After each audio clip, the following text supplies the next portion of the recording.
Championship Saturday on the Next Golf Tour. Today we will crown the Season 3 champion, and we'll hand out 1 DP World Tour starts, 6 Hotel Planner starts, and we'll send 1 season finale winner off to Live Golf Promotions event in the fall. Doug Smith here alongside golf legend, 6-time major champion, Sir Nick Faldo. Sir Nick, how do you feel about being back in the booth?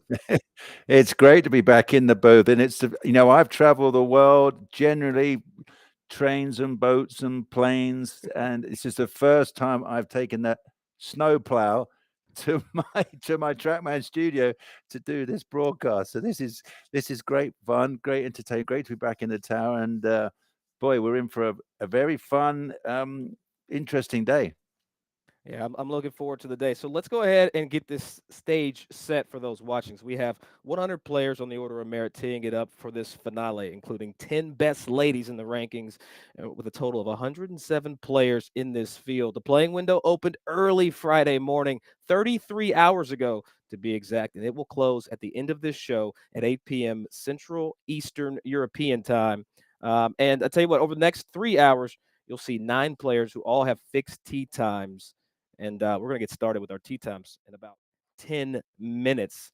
And going down the list, you can go ahead and see that Daniel Wasinski, the American out of Ohio, club professional. He won the PGA professional event on Next Tour earlier this year. Sir Nick Faldo won $10,000 for his Hmm. efforts. You see Matilda Cedarholm there. Jordan Weber, we all know Jordan. Remember him from last season. He's the one that left as the Order of Merit champion. Kurt Markowski, he's playing today. Christian Jakobsen, he's going off at 5:50 Central European time. But don't forget, as we get down the list, our leaders. You have Mohan Du. She won the last event at Muirfield Village. Rasmus Carlsen, we had to figure out a place for him to play golf, Sir Nick. He's out in New Zealand. You've got the Finn in New Zealand. It's local, roughly about 5:30. They opened the facility for him to play. And then our Order of Merit leader, Victor Nordwall, he's going to tee off right in our playing window. So, folks, you will have all of these players teeing off right as we're on air here, nexttour.com, right here on YouTube Live. And Sir Nick, let's talk a little bit about playing in a finale, playing and getting Yeah. out of the season, wrapping everything up. How's that work for you? Well, I'm really impressed with everybody. It's a big effort, as you said. We've got a 30 so far. We're a 33-hour event, so we might get called for slow play, but we and in and amazing what we've had to do to get our man down there in New Zealand into a studio. I think it's New Zealand's already Tuesday, isn't it? Yeah. Something like that. So far ahead in time. So I'm very impressed with all that you coordinating this to make this tournament happen. And these guys and girls, I should say, under pressure. I mean, which is great. I mean, I think the most important thing in our game, which is so wonderful about this next tour, is giving everybody an opportunity. It's not the elite golfers. You're not filling their wallets even more. These guys and girls have got an opportunity to play, to earn money, no guarantees. It's real competition. It's real opportunity to learn, which is important. Then, of course, we're going to get some real drama. And I think the best thing is it's a real learning experience. So that, whatever happens today, good or bad, you learn from it and you go off and you practice more, you rebuild yourself, and you come back for another day. Well, everything real except the hitting surface, pretty much. The drama, the money. Yeah. But the turf is good. It's a yeah. No, it's actually. I'll tell you what. You say no, but if you miss hit it, it will be a poor shot. You don't get away with it. I mean, you think, off a mat, it's going to bounce and get. No, it's almost the opposite. If you hit it a little fat, you'll feel it, and you'll see the results on the screen with your numbers. So yeah, it's you still, under pressure. That's probably the one part. I'm very curious to see how this all pans out. They're playing a great golf course, Bethpage Black. Wow. I played that moons ago, know it very well through playing it and television. So, I'm looking to see how they deal with such a great historic golf course. Well, I'm just glad you don't have to worry about hitting it thin there where you are today, there at minus 10 degrees. But we have players teeing it up in the U.S., in Denmark, in Spain, and New Zealand, just to name a few. Can't wait. We're going to have so much golf going on, Sir Nick. So let's tell you exactly what these players are going to be playing for today. The winner of the final round, the season finale, will take home $30,000. Going to have a TrackMan 4 unit as well. And they're also going to win a spot in that Live Golf Promotions event at the end of 2025. So that's like Live Golf's Q School. Then the Order of Merit winner, or the best male competitor for season 3, will also get a TrackMan 4 for a year. He will also win 1 spot in the DP World Tour event and 3 Hotel Planner event. That's formerly the Challenge Tour for the folks out there that remember. You're going to get 3 starts there in 2025. And then the runner-up of the Order of Merit will also receive 3 Hotel Planner starts in 2025. And then didn't forget about the ladies. And for the best female competitor this season, we're going to give away a TrackMan 4 as well. And the same will go for the amateur winner of season 3. So I tell you what, Sir Nick, what would life be like had you had a A TrackMan TrackMan. back when you were playing? I worked my fingers to the bone, and some days all I had to show for it were bony fingers. It was the thing about TrackMan, the number one thing is you only have to hit one golf ball, and you get factual feedback. That's what I think is so fantastic. I used to practice all morning when I was a lad. I mean, all morning from 8 o'clock to 12 o'clock, beating balls on the range. I'd go and play the first hole, and I'll be so pissed off because I think, oh, I don't know, still don't know what I'm doing. And I actually some days would go all the way back to the practice ground, honest. So, you don't have to do that now. And obviously for us, it's a fantastic tool for us to fine tune our games, but even for beginners, because I've got my lady Lindsay here. She pops on it, and I can actually show her, numbers. If she's coming across it, I'm giving away all her secret. If she's coming really across it, we get a number, and I can then say, well, if you can do something different, and we keep halving the number, so we're actually really getting on well. Yeah. Because she goes, oh, I get it. That feeling does produce a change in the numbers. And I think that's the greatest thing about this. So even at any level, obviously I can, when you're good, you can really fine tune it down to half a degree of club face angle and all that sort of thing. But as I said, it's the factual feedback. So if you have a thought or a feeling and then you do it, you're going to get an answer, good or bad. And so you've either got to go, that's great, I found something, keep working on it, or hey, I've got to exaggerate this feeling physically or technically even more. All right, well, let's get into some of the scenarios that are happening today because and the who has to do what. Because actually, you know what? I'm teasing that. Before I get there, let's go ahead and talk about this Bethpage Black Yeah. golf course. Well, it's a great. So we're flying through it. Where are we? This is warning. That's your starter for 10. How about that? You get warned before you start that this is a bit of a brute, so you better be a real golfer. And got some fabulous bunkering around the golf course. So here's 18. Spot the fairway off 18. So that's to end your day, but there's some magnificent bunkering throughout the golf course and pretty tight in places. Well, the good news is, Sir Nick, you see all the warnings that the Bethpage Black course offers. Don't forget, we're coming here later this year. The Yeah. 2025 Ryder Cup will be held right here at Bethpage Bethpage State Park, the Black course, I should say.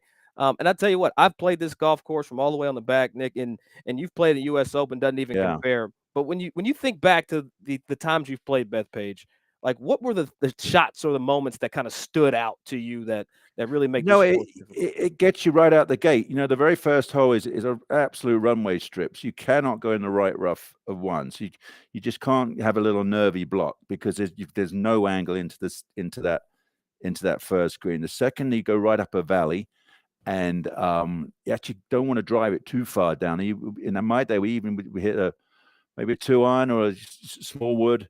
Actually, if you go too far up the fairway, it gets too steep. The green is elevated. You can't see anything. You're just shooting at the horizon.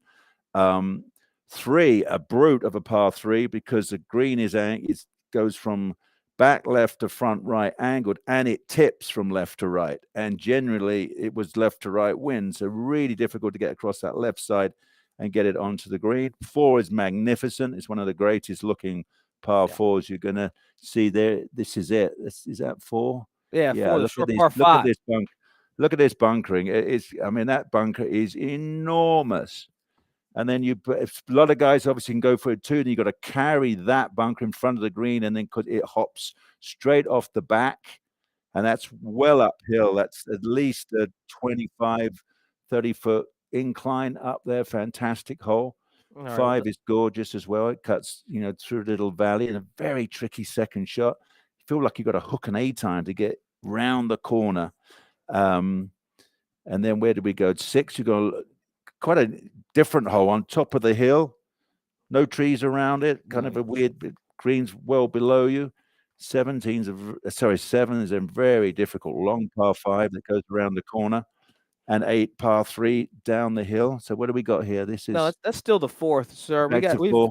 Yeah. We're going to get into all of those holes that you were talking about because there's some fantastic holes. I think number 5 is one of the best holes Yeah. in the game of golf. But we've got. Let's take a quick look at some core statistics before we get into some of these scenarios that we have to kind of figure out today to see who has to do what to win this Order of Merit race. Okay, so we'll just talk about where things sit with the Order of Merit. There's Victor Nordwall at the top. He's won $48,000 this year already. I mean, we talked about real drama, real scenarios, and real money. It doesn't get more real than what we're seeing right here. And we'll get to let's talk a little bit about where these players are, not where these players are, Nick, because we know we're at Bethpage back. But here's the issue. Some of these players have never really played this golf course. They're in the sim space. What are some of those keys that you have to navigate when it's like, okay, I don't know this course. I don't know where the bailout or the miss is. You've Yeah. got to figure it out. Well, from playing the golf course, as I was trying to describe, there's a lot of corners, angles to the green. So the flags can get rid, like you were talking about 5, how good 5 is. As I was trying to describe that. Fairway goes down into a nice little valley. The green is up to your left, big bunker on the left. And it honestly used to feel like you had to hit a lake snap hook draw with an A-timer to get it up in the middle of the green and turn it around the corner. You can't, if you go across the corners and don't make it by a yard, you'll be in a mess. You could either be in the thick rough, only 15 feet from the pin, but of course you've got a slope, very difficult to pit, or you fall back in one of these bunkers, and of course the bunkers are about as deep as a house in many places. So All right, so let's take a peek, Nick. We've got some options here. So Victor Nordwall, he's coming in leading the Order of Merit race. Needs Rasmus Carlsen to stay out of the top 4 to finish above him in the season finale. Rasmus Carlsen, well, guess what? He needs to finish in the top 4, and for Victor Nordwall to finish outside that top 20. All right. And then Mohan Du also, she needs to finish in the top 3. And then Victor and Rasmus Carlsen have to finish outside the top 20. Although she's not eligible for those exemptions, she can still take this season-long race. There's a lot on the line for these 3 players. And one bad bounce, and you know this well, Sir Nick, one bad bounce can really kind of mess up the scenarios here. Well, you can get caught on the side of a hill here or the deep bunker, that sort of thing. It's maybe even into the trees. We shall see. But, it's I'll be interested to see how the rough plays on a track, man, to see how it excuse me. Let's go ahead and jump into this leaderboard, seeing how things have played out. Again, 33 hours once everything is all concluded of open window time. You see Albert, a.k.a. Hip, and we'll talk more about him as the broadcast continues. He went out and shot 60, 11 under par. And as you can see, players have been taking advantage of this course. Nick, what stands out to you numerically on this list as we talk about the black course? Well, I'm amazed at the scoring, how low the scoring is. I mean, it's you have a great opportunity. Obviously, the gimme on the putt, but it's I haven't, to be honest. I love playing my TrackMan range. I get stuck on, so I haven't mastered playing the golf course yet. So I'm very impressed how everybody can, can navigate a golf course. And you're seeing the first hole, as I was talking, how that boomerangs around the corner Yeah, behind that just the to give you some leaderboard. insight, Sir Nick, you see this sign over my shoulder? It's one Yeah, of oh, you my got one. it's one of my favorite. I'll Yeah, say this. Let me just come out. This is my favorite golf course I've ever played. I think it's yeah, beautifully difficult. I think yeah, everything is where it should be, and if you don't have your game, this course can eat you alive. But Eckhart, no troubles at all. If we continue to take a look at this leaderboard, we have a season 3 winner or season 2 winner, Nikki Terry. He's in there, so he's always in the mix for the opening round 63. But let's go ahead and take a look at a couple of highlights so far from this round. We're going to jump right into Albert's round. Call him Hip. We're just going to call him Hip for the rest of the day because yeah. Hippo. I think he's Hippo, isn't that? Because he's had two hips. he's He's had got two. 2 Got left. hip Right. I've surgeries. got. I've got one. I had a new one done just about a year ago now. So and it's fantastic. I went from crawling to the bathroom at night in pain to leaping like a gazelle now. I'll tell you, got his round started with an opening par there at the dogleg right par 4. But I tell you, once he got it back of the screen, I feel like this is where you get the nerves out for the day, Sir Nick. And then once you get in that circle of love, you get the gimme, start with Yeah, your par, and then the course kind of starts to come to you. that's a nice big circle of love. To be honest, yeah, I think we might have a Faldo set up one day when we make that a 4-foot circle. Just the graphics in this track, This is man, up the space, second. As I was unbelievable. talking, yeah, as I was talking to you about going up the second hole. Very narrow trees left and right, like a saddle. Yeah, and The then you can fairway. see how elevated that shot is up that hill. Yeah, you can't see a thing. They got a very good hole location. Front left. That's tricky. Yeah, and then left himself with a little downhill, little speedy.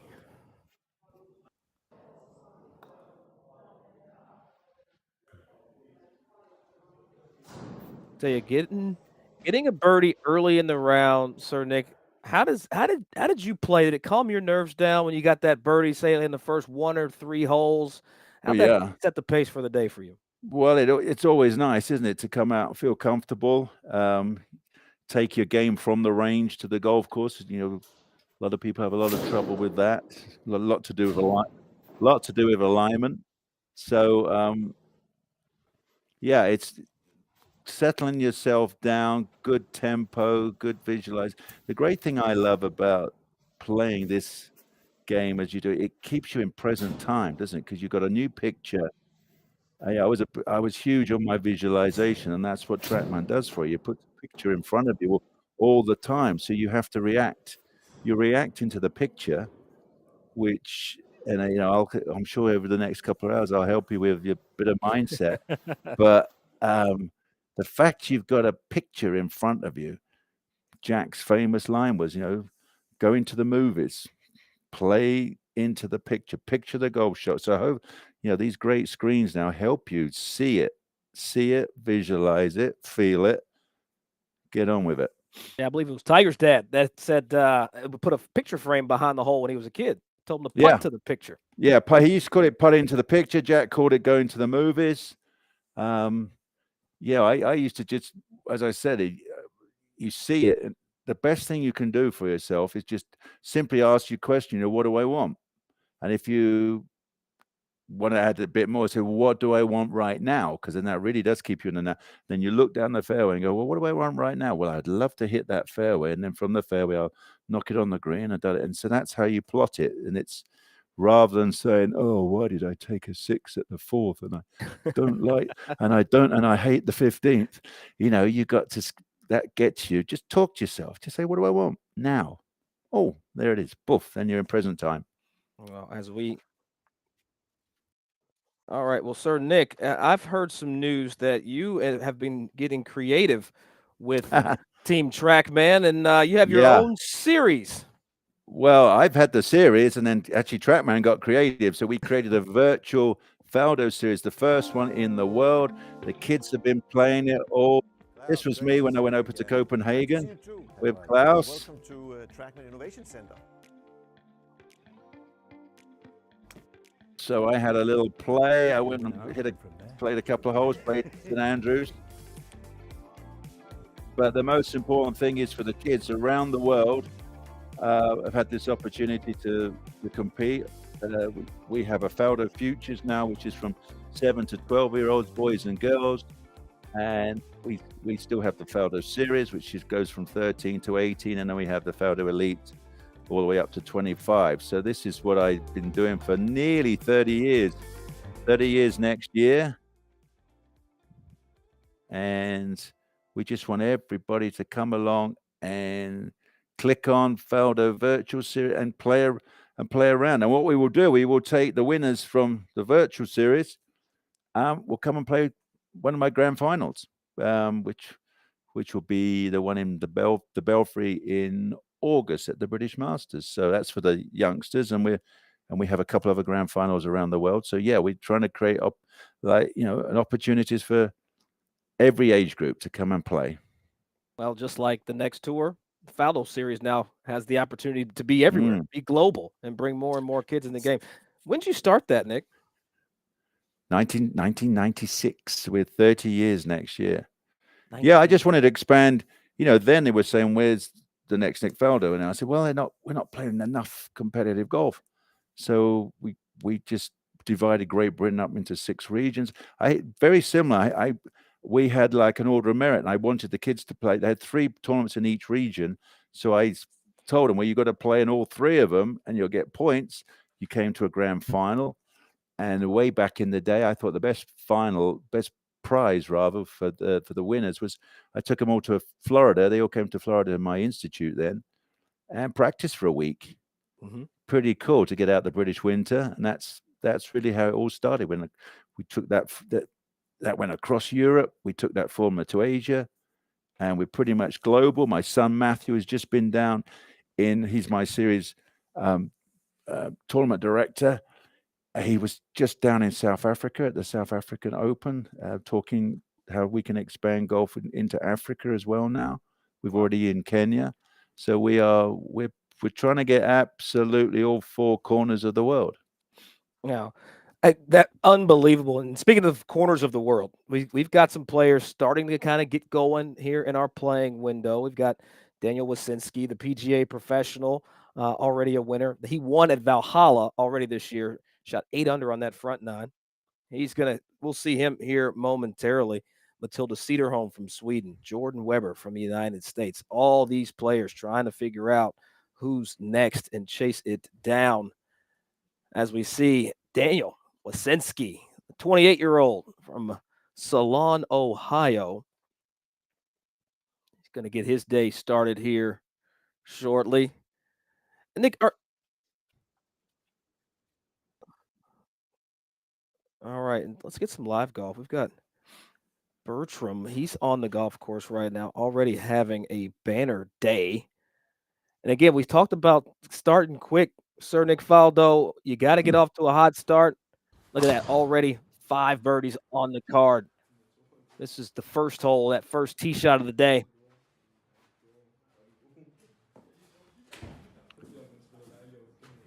Does that say 192 ball speed? Was that 192?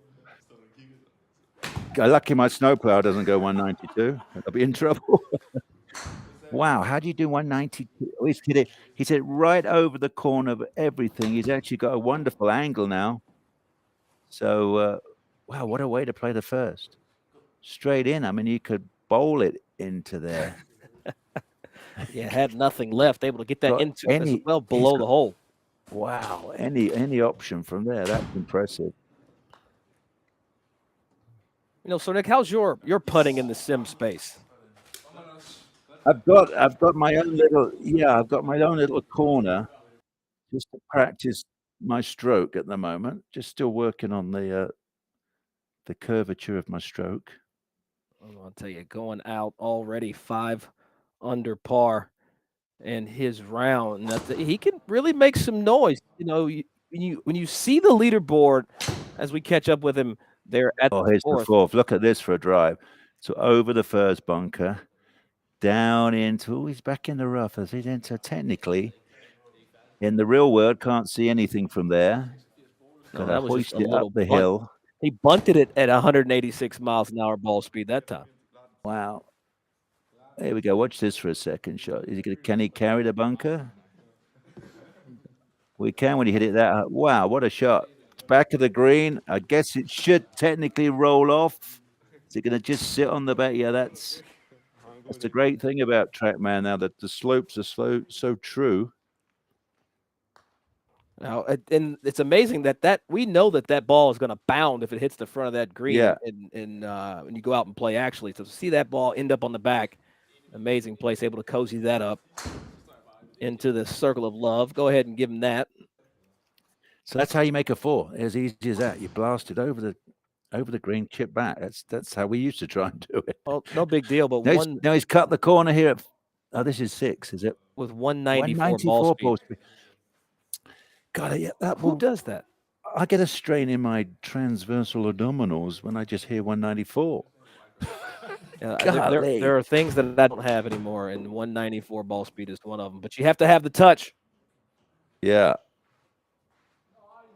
He sneaks across the corner. Oh, that's what I was talking about. He's very impressive distance control to get across the corners. That makes a huge difference. Well, they're making the course look. Yeah. Well, he makes the course look much shorter than it is. I mean, look, just go ahead and give him that. He's going to rack up that birdie at the 6th. Yeah. And then we'll go ahead and watch him over to the 7th, the par 5, where he was 10 or so minutes. What lines? What lines? You're kidding me? Is he going to go right over? He's obviously practiced this. 195 ball speed and on a string. Oh, he's warming up. He went from 80, 93, 94, 95. Oh, my goodness. What about that for tee shot? That never happened in my day. We were lucky to get over the first bunker. Mind you, they probably played it as a 4. When we played the U.S. Open, we played that was the kind of the breakthrough year. That was 202, and we had 3, definitely 3, maybe 4 par 4s over 500 yards. That was a first in my end of my era, which was kind of brutal. Well, he hits it to the middle of the green. We can see at the leaderboard up top that he's got this little slider, but it's more impressive to me that these guys able to really dial in their putting. That was an eagle putt, excuse me. Yeah. Able to dial the putting in the space and really create a scenario where they can make putts. You have to learn that.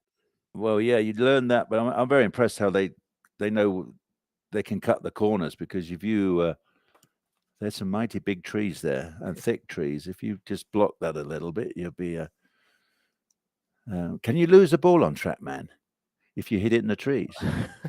I don't know. That's a great question. You can't lose the actual ball, but you will get penalized. That is okay. You go you have to go in the woods. Does it make you, from your seat in the game, having played for years, Sir Nick, when you're starting to see 95, 94 ball speed, we just saw these lines that he took just around the corner and over the river. Like, how does that? Does the integrity of the golf course, is it able to remain, or is that something that the USGAs and the RNAs and the PGA Tours are really going to have to consider? I'm not talking about the rollback stuff. I'm just talking about the distance. Well, my goodness, we are a very strange game where it's taken us 30 years plus. We've been talking about the golf ball for 30 years. We've been talking about slow play for 30 years, and we still haven't. No, the athlete, you got to give credit. Well, everything has changed in the game from my era. I mean, the equipment is off the charts now. We went from steel shafts, persimmon heads, Belata ball. You've heard us talk about that. Probably bored about that. But you couldn't muscle it, because I've still got one of my 3-woods, and you have to wait for the shaft. It would load, it would flex. Honestly, it would load, it would flex, it would release, and it would droop as well. You had toe droop. You kids never heard of toe droop, but that's when it bends that away. So you had to actually, that's why timing won the day back in my year. You had the better your tempo, because you basically controlled the golf shaft. Now the golf shaft is so fantastic. It's like there's more science in there than a rocket, I believe. And it copes with all of that. Then, of course, you've got the head, the size of the head has changed. You know, it's quite a game when you've got a piece of metal going at 125, 30 miles an hour on a arc, and you've got to cope, and that's why the shaft is brilliant. So that's how they're. Plus, they're physically, we understand so much more how to train to be stronger at golf, quicker at golf, fast twitch. In the old days, it was like, well, whatever you are, if you're slow twitch, swing slow. If you're fast, well, don't swing too fast. You know, so the science is incredible, and they're all taking advantage of it. All right. Well, I'm hearing some news that Ari Jackman's playing some good golf already. Let's jump into a couple of highlights from this round, and we'll catch him on the 17th, the par 3. Oh, a great par 3. Just an odd bunker or two in your way, slightly uphill. Again, you can see it's like a peanut shaped kidney bean.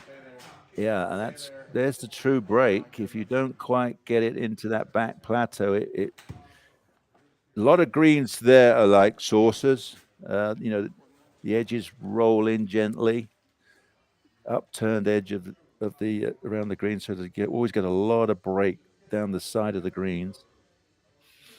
I'll tell you what, being able to see the break and navigate, and look at that, he's got a team with him on the inside, making sure the vibes stay high.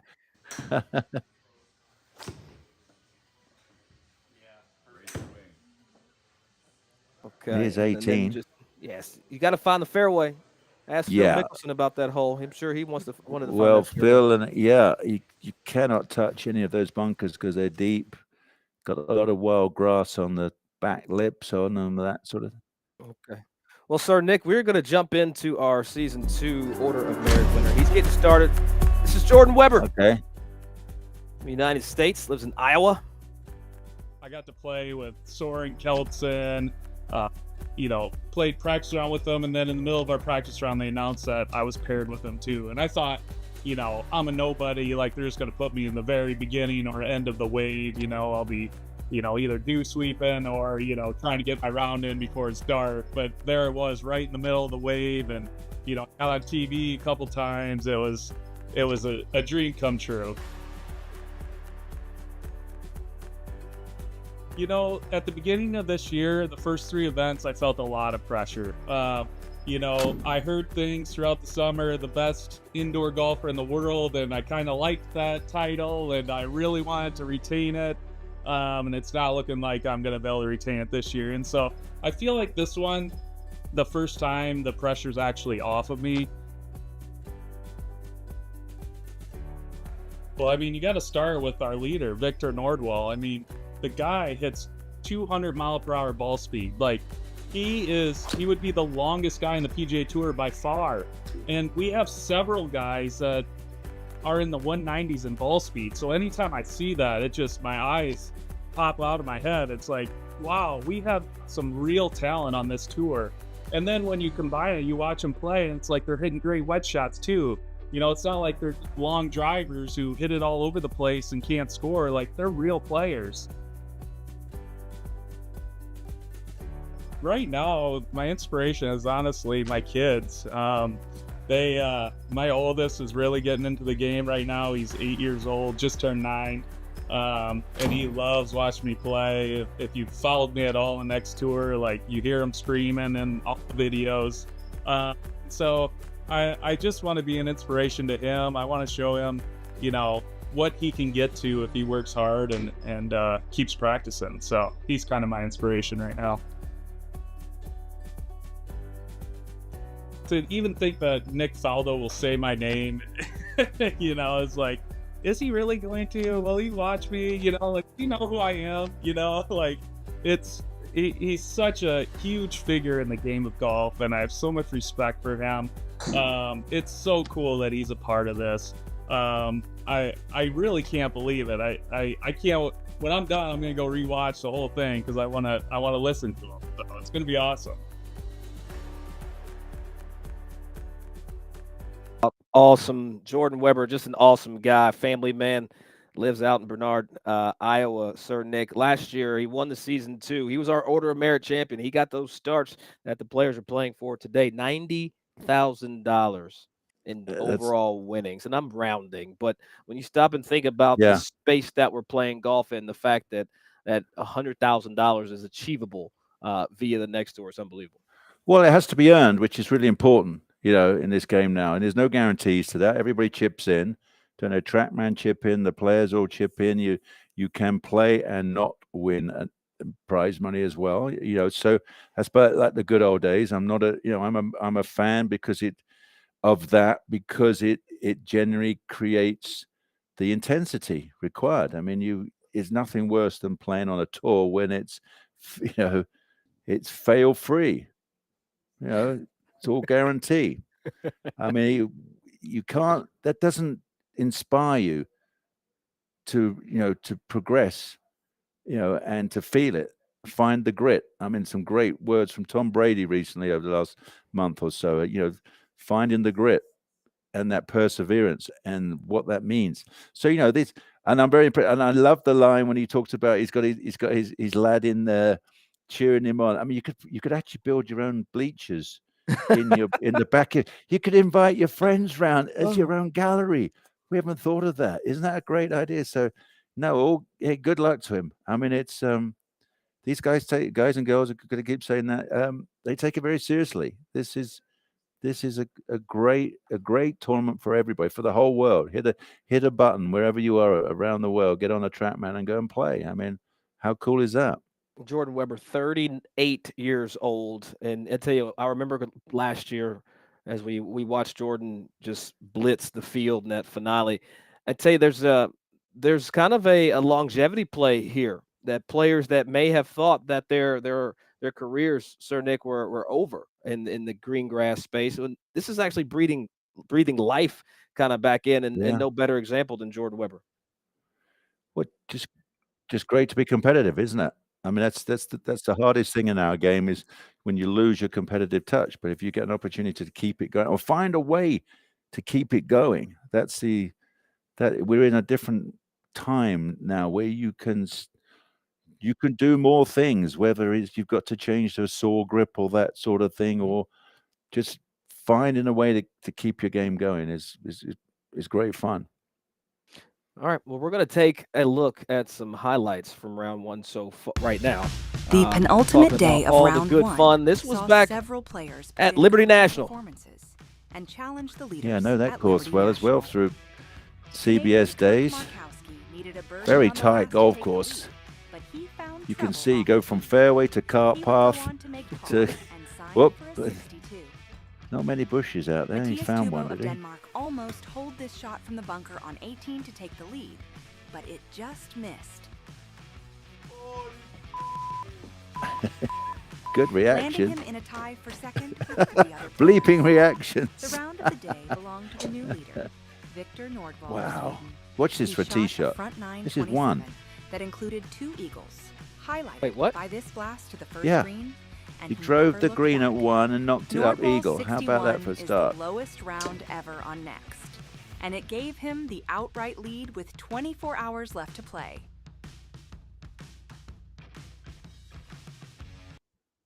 I mean, I've played Liberty National. Yeah, a that's few not times. in our equation. You got to avoid that little lake, streamy, pondy thing down the right, which even the best in the world can't avoid that.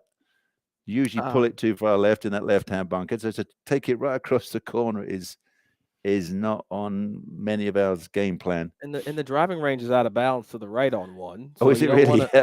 Yeah, it's like Yeah. So you're hitting up into a narrow walk path, and I tell you what, if I want to see the confidence, I feel like we should make a content series where we take the players that hit these prodigious shots, take them to the golf course, and say, "Do it again." That's what I want to. Do it in the real world. Yeah, that might be a nice prize, wasn't it? You can go there and play the real golf course and say, "Can you really cut the corner at 1?" Or we just saw it at 7 there at Bethpage Black. Just hit it over everything. Yeah, good luck. Yeah, and Victor leading the order of merit, as we talked about, won that tournament at Liberty National, and then backed it up in the next round. Sir Nick came in solo second at 10 under. So through 2 tournaments starting this season, you're talking about a guy that was 21 under par. That's all right. It's unbelievable. But let's go ahead and jump into this live leaderboard, see where things are standing at the moment.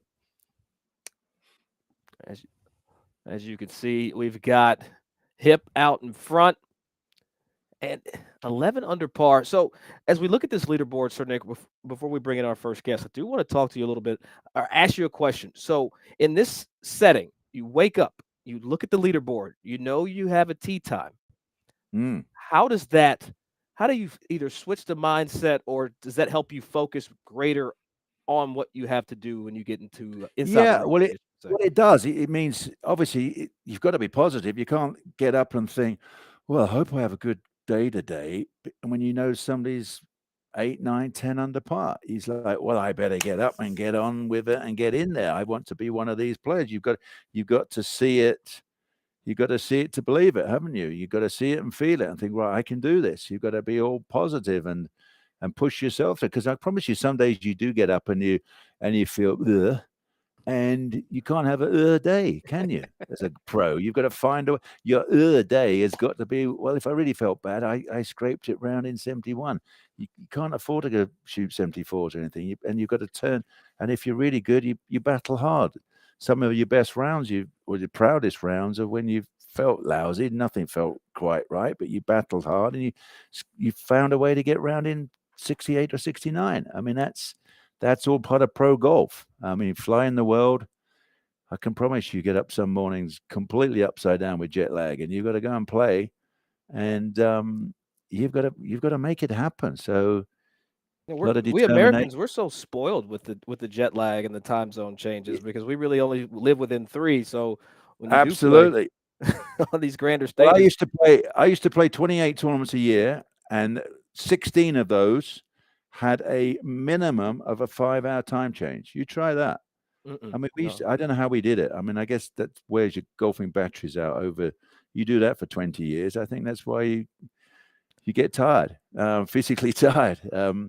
But you imagine, playing, finishing Sunday night somewhere. We were straight to the airport, off to somewhere else. You've flown overnight to get somewhere. You literally arrive and go, quick shower, quick stretch, head to the range, hit some balls. You've got to play a practice round. You played the pro-am.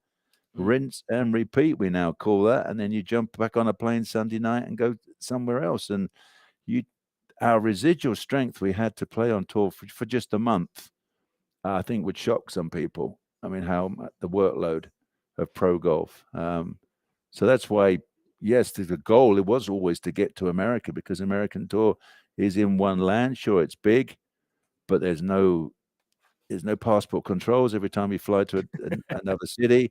All of that is wearing, and you kind of, once you've done a year on tour, you know where you're going to stay, you know the ropes. So that's why you want to get to the US Tour because it's the easiest one to play. Well, I tell you what, coming back and just looking at the back nine now for Albert Eckhart, I tell you, it's like the birdies just kept coming. You can see his card Yeah. carry, and, and when you start making birdies in bunches, Sir Nick, I feel like there are 2 types of players. There are players that kind of get nervous when they start to get a couple deep, and there's players that have to get as low as possible. The limbo golfers, as I call. Yeah, that's a very good point. It's a quite a interesting mindset. Can you, the best ability is the guy if you can just play cliche one shot, one hole at a time, and you don't react, good or bad, to what you've done in the past. So if you're 3 over, how do you delete that and be up with your game? And if you're suddenly 6 or 7 under, how do you just go, that's fine. I've got another opportunity to make another one. Very difficult to do. And I think that's one of the qualities that obviously Tiger had. I mean, Scotty Scheffler has had that as well. The last couple of years, this ability just to forget whatever that happens with the golf shot, just forget it and move on to the next one. I feel like that's something that's learned though. Like you have to almost fail a bunch at going low to learn to get comfortable. I remember when Absolutely. I was a kid, Yeah. I felt like I would get 2 or 3 under and I'd get like, I mean, this is young. This is when I was 15, 16 years old, and then you start to get comfortable with, okay, I need to go dig out some more birdies. I got to go lower, Yeah. lower. Yeah. And that's the mindset of Albert this week as we see him on this tee shot on 12. And one thing about Bethpage is kind of unsung is hitting into some of these angled fairways, Sir Nick.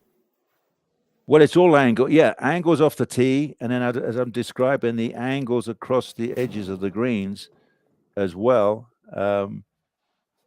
12 was famous with that huge bunker down the left. That was one of the holes where it was like, for the first time we ever played a par four at, I think it was about 520 or something. And very difficult. Yeah, all right. Well, let's talk to somebody that knows all about the grind, I guess you could say. Monday Q's Mark Baldwin coming in to join us live right here on the next show finale. Mr. B, what's going on, man? Welcome in. Doug Fresh, Sir Nick Faldo, thank you so much. It is an honor to be with you. And Mark, Good to have you. You follow the game, you play the game at a high level. Let's first talk about, I know you've played a lot of next events. Let's talk about your experience with the tour. And when you were talking about extending your career and what the next tour is doing for some of the journeymen, I felt that in my soul. It is remarkable to me what this tour is providing for players, the opportunity here for players of all ranges, age ranges, where they are, tour status. It really is an incredible opportunity. And the amazing thing is that I think when the next tour started, maybe not as many Americans had taken to really devoting themselves to it. And you see that change. And you see now, Jordan Weber winning last season, and all of a sudden he maybe feels a little more pressure this season. There's more eyeballs on him, a lot more attention. And I expect a really good round out of him today. But I talked to him after the last event, and I said, "How are you feeling about things?" He said, "Man, the tour has just leveled up this year." And it is remarkable to see season over season just how much more impressive the play gets. I mean, you got to shoot double digits under par to have even a remote chance to win. That is mind-blowing. And what Sir Nick was talking about with Victor Nordwall driving the first green at Liberty National. Are you kidding me? Yeah. I mean, I feel like I'm a fairly long player, or at least I did at one point, and now I don't at all.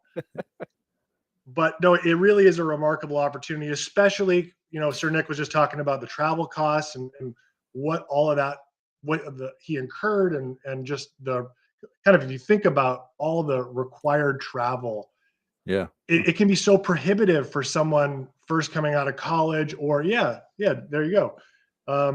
And this eliminates that. I have some really good friends who stake poker players, and they would never stake a pro golfer because of all the costs associated that you don't have with poker tournaments. So that right there is eliminating an incredible barrier. And what you hear from these players in their interviews, what it means to them is that it gives them the chance, if they win or finish highly, to get to more tournaments, to have more opportunities. And there's so much on the line today. It's high stakes drama, and it's so cool to have Sir Nick Faldo, 6-time major champion, looking and calling the action today. Doesn't get any cooler than that. I bought some golfing bling as well. I don't know if you noticed. Can I get a sip out of that? Yeah. Everybody faints when I just pull it out of a bubble wrap bag, and they go, "What?" I want to ask you this question because a round of golf obviously takes 4+ hours. You're walking and you're taking it all in. So when you're in a simulator, it all happens bang, bang, bang, bang, doesn't it? You've hit a shot, up comes the next one. So how do you do that? The mind trick of preparing yourself for the next shot, because it has to happen. There's no enjoying the scenery, is there? No taking in to have a chat with the caddy. It's like you've hit. So if it's going, just to tell me, how do you do? I'm fascinated how you manage to, it's a whole different timing to playing a round of golf, isn't it? It is, and I think that's part of the learning curve. I had a 4-year-old running around the indoor simulator center with me who was caddying for me yesterday. And I was going to start my round, and then I was on dad duty yesterday. I thought I'll just wait. So I ended up starting my round last night after I usually go to bed. So, when you play, what's happening around you, Yeah. because most of these places are public. Some of these guys have their own, like Jordan Weber started his own facility. Yeah. But that's not the case for many. So there's a totally different rhythm to it, to your point.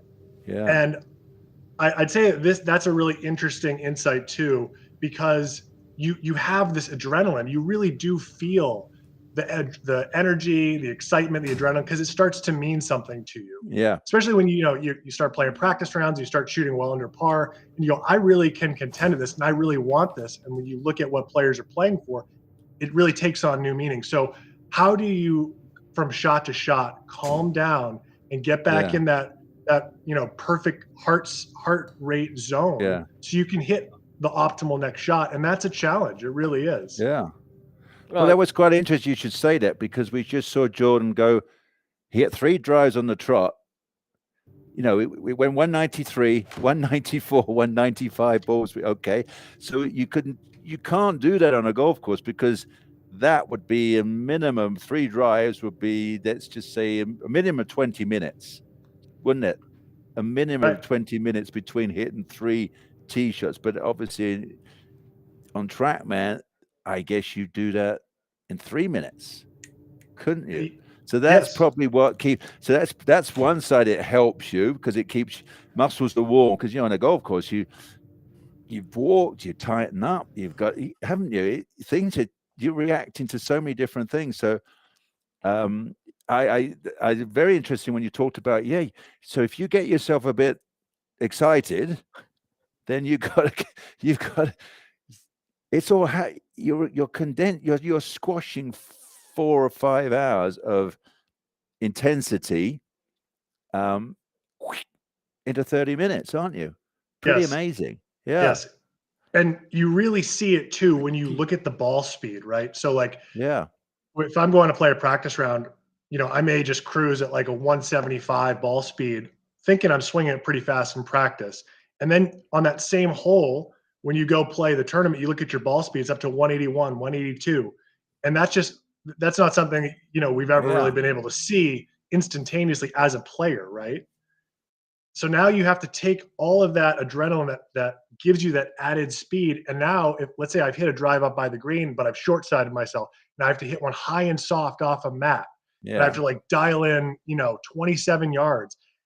And my heart is still elevated, right? And you got to do it in the span of like 2 minutes. It's a totally new challenge for players. I tell you what I taught myself, because way back in the day, you listened.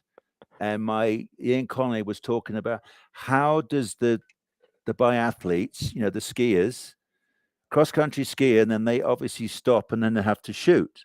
So 1 minute you're skiing, obviously your heart's at, I assume, 180 or something. You can't then go, can you, while you're shooting? So I registered this. He says, well, how can you get excited? Obviously you want to get the right, but then how can you calm yourself down really quickly? And for me, it was walking slow, breathing slower, or swinging slower. And, and that's what I became famous for, my tempo, able to, when you're under pressure, can you keep that tempo going again? Those lovely, slow, soft shots, and you don't get all excited about it. So that was a long-winded way of asking, do you think I'd be any good at this? If I could if I could turn the clock back 30 years and keep myself really calm, would that help me, or do I need to be able to get fired up more? Good question. Actually. Which one do you think I need? Do you think the smooth, if I could keep the smoothness for 30 minutes, would that help me? Or do I need to I don't think I can get 195, about 155. What am I, 158, I think. Jeez. That hardware behind you, Sir Nick, tells me that you would have figured it out. Okay, you're right. Maybe I would have found a way. It's a different era. I have to find a way. But I would have thought you need to have that ability to be a smooth, soft. I personally think the most important thing in our game is distance control. When you get good, It's distance can go. And can you? I mean, and I get when I was good, it was really good. It was plus or minus just 1 yard. I mean, we could pick a number and I could land it intentionally. We used to practice a lot at 150, but can you land 149? What does it feel like? Can you land 151? Wow. Try that for an exercise. And I think, and I enjoy doing that on my TrackMan as well. I still do that. I can go, can I feel the difference like I used to be able to do? Yeah. Well, Mark, I'll tell you one thing, because you kind of alluded to it. Going back into the history of Next, we look at all the winners from where they've come from. 5 winners from Denmark, rightfully so, TrackMan's home. 4 winners from the United States, all in cold weather places, Michigan, Ohio, as well as Iowa with Jordan Weber. Then you go 2 from Finland, 1 from Iceland, 1 Venezuela, 1 Yeah. China. So here, my question, I'm building it up. Long way to do it is, what is it about? And I don't want to make it just so the United States. We're talking about warmer places around the world. What do you think is kind of the hurdle, or the hurdle that we have to jump to bring more players even into the ecosphere, inside to play golf? Yeah, that is the challenge, but I think it gets back to what Sir Nick was just talking about. And now it's so easy to go through a practice module on TrackMan. I want to hit 151, not 150. You get in the bay, or you get in front of a TrackMan, you call your shot, you hit it, you see where you landed and what your ball speed was, what your launch angle, spin, and where you were off, and how you can improve that to get more consistent. And it makes everything so much more efficient, right? And I was curious, and I'd like to hear about this maybe after we get through this question, how Sir Nick used to practice that without TrackMan. But the amazing part about getting in the simulator is just how much more efficient you can be. And when Sir Nick was at his peak, he said he was waking up and working from 8 a.m. to 12 on these things. And now you can probably get the same amount of work done in half the time. Oh, right? yeah. And so I think part of it is, look, golf is still an outdoor game, but we need to understand the value of kind of this hybrid model where you can go inside and you have the capability to go practice at night, to go practice before sunup. I've got my 4-year-old with me. I can't really take him to the golf course in prime time, but I can go into a simulator bay and not worry about bothering anyone. Yeah. So I think there's tremendous value in it. And one challenge is that so many players who are very successful on green grass competition don't necessarily, the skills don't translate immediately, right? You have to practice at the short game side of this. And so when you practice at it and you start seeing the fruits of your labor, that motivates you. But if you're just coming into playing a TrackMan Next Tour event and you think your skills are just going to translate instantly, it just doesn't quite work that way where you contend. And we got to not allow players to get discouraged. Yeah. So there's a couple of points there you mentioned. So firstly, number one, I'm going to be good because you said the winter golfers. I'm up here in Bozeman. It was -10 when I came down to my barn this morning. -10. Anyway, so in snow. I've been shoveling. I've got a snowplow. Can you believe it? Anyway, so in the old days, I used to have half a dozen golf balls, and I'd actually, with a Sharpie, put a draw and fade and all sorts of things on them. And we had to do it old school. So if I hit a 6-iron into a green, I would know, well, this was a full 6-iron. And then I would hit a cutty one. I hit my chicken wing, and then I'd hit another one. And I had to walk to the blooming green and go, well, and there's the ball with the writing on it. And I go, oh, so that was the chicken wing, and that landed there. So that landed at 156 and went one to there.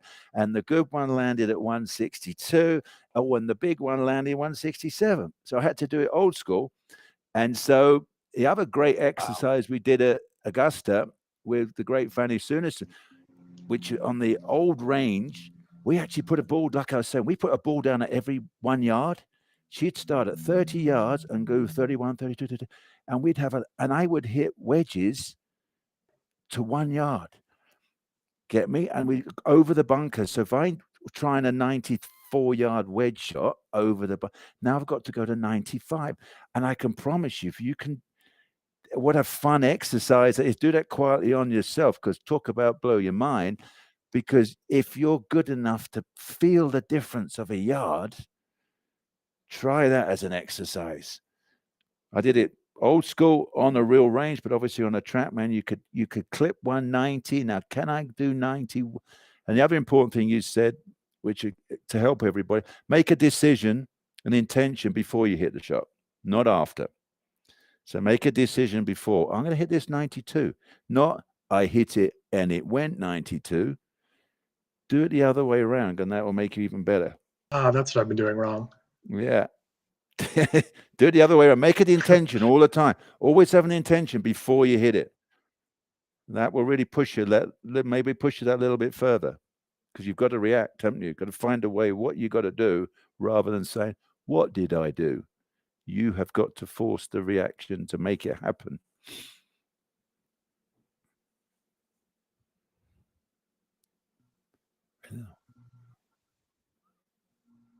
Speak up, Doug. Doug, you're muted. Sorry, I mean, you know what? When we're doing this, there's no talkback button, so I mute myself, and then I've just not been heard. So it happens. We're live, but Mark Baldwin. Mark, thank you so much. I know I don't do Zoom calls much anymore, so I need to practice. But Monday Q is where you find him and Mr. French. Always wonderful to catch up with you, and we still got to play some golf. I have it on my list of things to do. So. We talked about it. We haven't done it yet. But Mark Baldwin, Monday Q, thank you so much for stopping in, sir. And best of luck. Thanks so much, guys. It was an honor to be with you, and it's going to be really fun to watch the rest of this competition play out. All right. Good luck, Mark. Yeah, and one day I promise to not speak on mute, because you know what, Sir Nick, it's happened to everybody. I don't care what anybody says. The worst things can happen, don't worry. Right, let's get some highlights. Yeah, Anton Mostrom of Sweden. He's going to be the first one up on the second hole. Just a little shorty par 4, Sir Nick. Yeah, but awkward, as we're describing, a little saddle of a fairway, and then it goes uphill. You can't see the green, can't see any of the green. There we go. There's more like what you see. Yeah, caught that as I was right saying, side. He's hit it way up there. Is he? He got right up into the shadows. Oh, he's miles up there. God, they play a different strategy to the old days. I'm just seeing shots that I don't have. We would hang back, and that's actually a nice, easy pin when you're coming in with a little lob wedge or something. He's got to give. Is he hold it? Jeesh. Nearly. Wow. Tell you what, you hitting shots, your approach shots in that circle of love, getting that gimme. Go ahead, get to the next hole. Well, the third hole wasn't his jam. Made a birdie at the 4th. Then he caught back up. Here's a tee shot at 6. Yeah, across the top. See how it all opens up. Different feeling, the 6th. And then this second shot goes down the hill.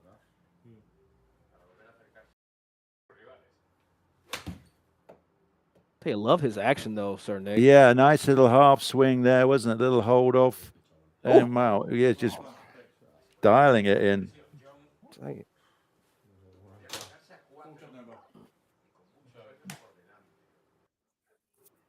Interesting. Victor Nordwall, our Order of Merit winner, is actually going to be playing in that same simulator. He's there looking on. It's a slightly different line. He's to Jordan earlier on, who went way, was the other side of that bunker. So this would be an interesting second shot here into 7. Very flat par, flat fairway, flat hole. I mean, just the graphics look like we're almost watching it like we're there. It's unbelievable. Into one of those huge bunkers. But, you know, green side. Let's see what he's like with his simulated bunker shot. Boop. It's hard to play that chunk and run. Yeah, can you? Yeah, I got to try that. Do you intentionally hit it a little fat to get it to? I feel like it might spin more, though, if you do that on a mat. No, mine don't. You know that little fat shot you try to hit to get it to check a little bit? Yeah, no, you hit the fat one to get the topspin lob, I think, around the greens. Oh, well, see, this is why I'm here and you have that jewelry next to you.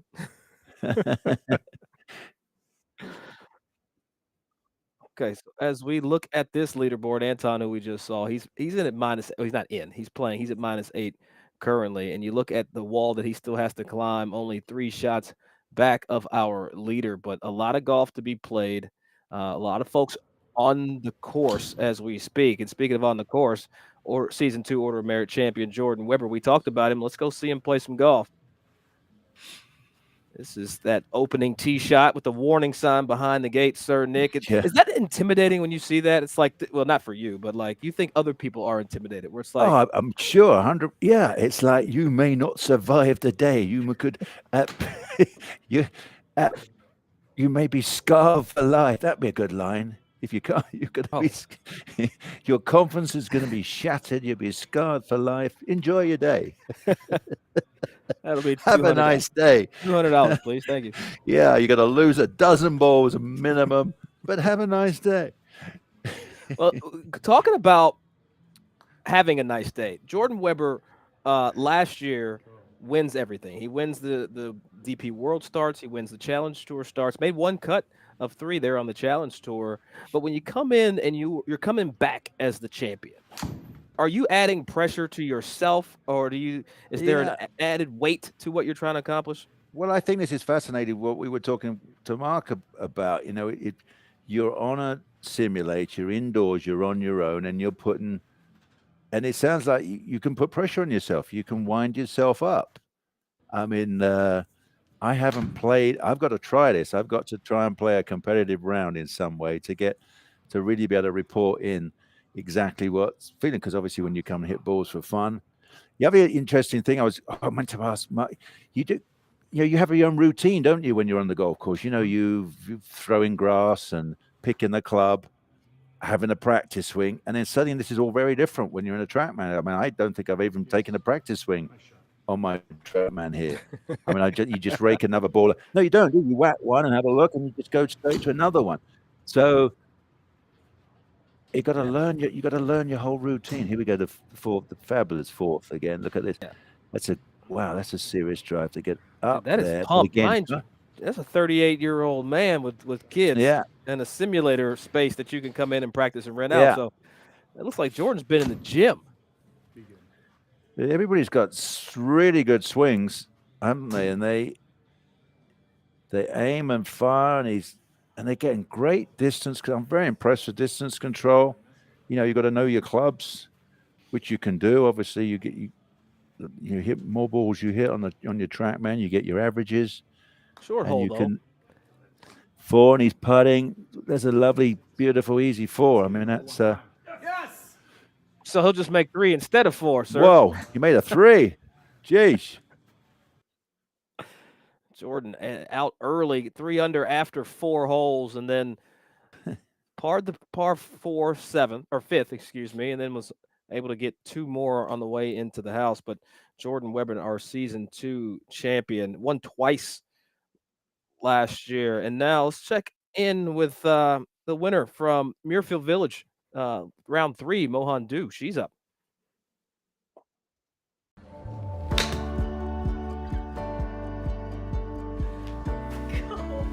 I definitely feel very excited and very happy, and I love to see that China flag up there and my name. I feel really proud of myself and all the hard work that I've been putting in, and they showcase a great result. I'm just really happy I had a great finish and was able to win the tour. I am very looking forward to going to the finale, the last tournament in this season, and I think I don't really have too much pressure on me. I will be more like enjoying the process and keep the momentum going. Just enjoy the round and get all the preparation done, and just give myself a chance to be there, to have a chance to win the Order of Merit. That'll be very exciting for me. I started playing golf since 5.5 years old. my mom, one of her friends, she used to work in the golf industries, so she introduced the sport to us. So none of my family they play, just me. I started first. Honestly, I don't really remember because I was too young, but I think I picked it up really quick and I started winning a lot of junior tournaments, amateur tournaments. And I remember I liked it a lot because it means a lot of travels and different friends, not just boring days at school. And I enjoyed practice too. So yes, I enjoyed my junior career a lot. I would say my favorite player is Annika Svensson. I actually saw her play in, I think, 2007 or 8 out of China. It was an LPGA event, so I think I watched her entire round. So I was very impressed, and I had this thought in my head that I wanted to be just like her. And now, especially after her retirement, she had her foundation and keep supporting golf, supporting women's golfers, have the women's Annika All Pro Tour, and a lot of great things that she's been done. So I think she's not only the great player, but also like a great person. I look up a lot to her. I'm inspired first by my family because they supported me so much and they always be there by my side. And also that I want to be able to win and to help more people. Think that I can be and chase my dream to reach my potential, and also I can be like a better person to love the people around me right now.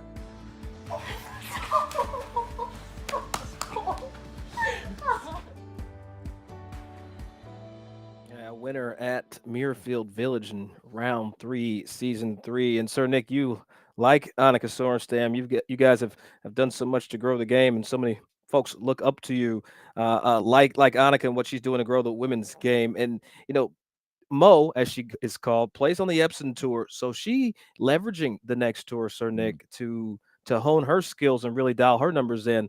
Already a winner this year. That's impressive to be indoors and outdoors.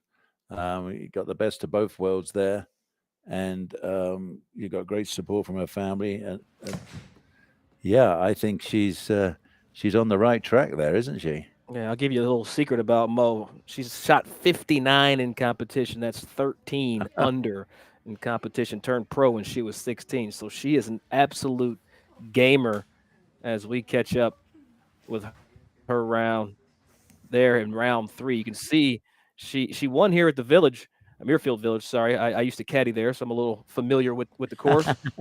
But you go through this round, 2 eagles, a handful of birdies, and that lone bogey there at the second. Those I feel like bogeys early in the round, Sir Nick, they kind of either wake you up or they piss you off enough Yeah, to get the day no, going. you're right.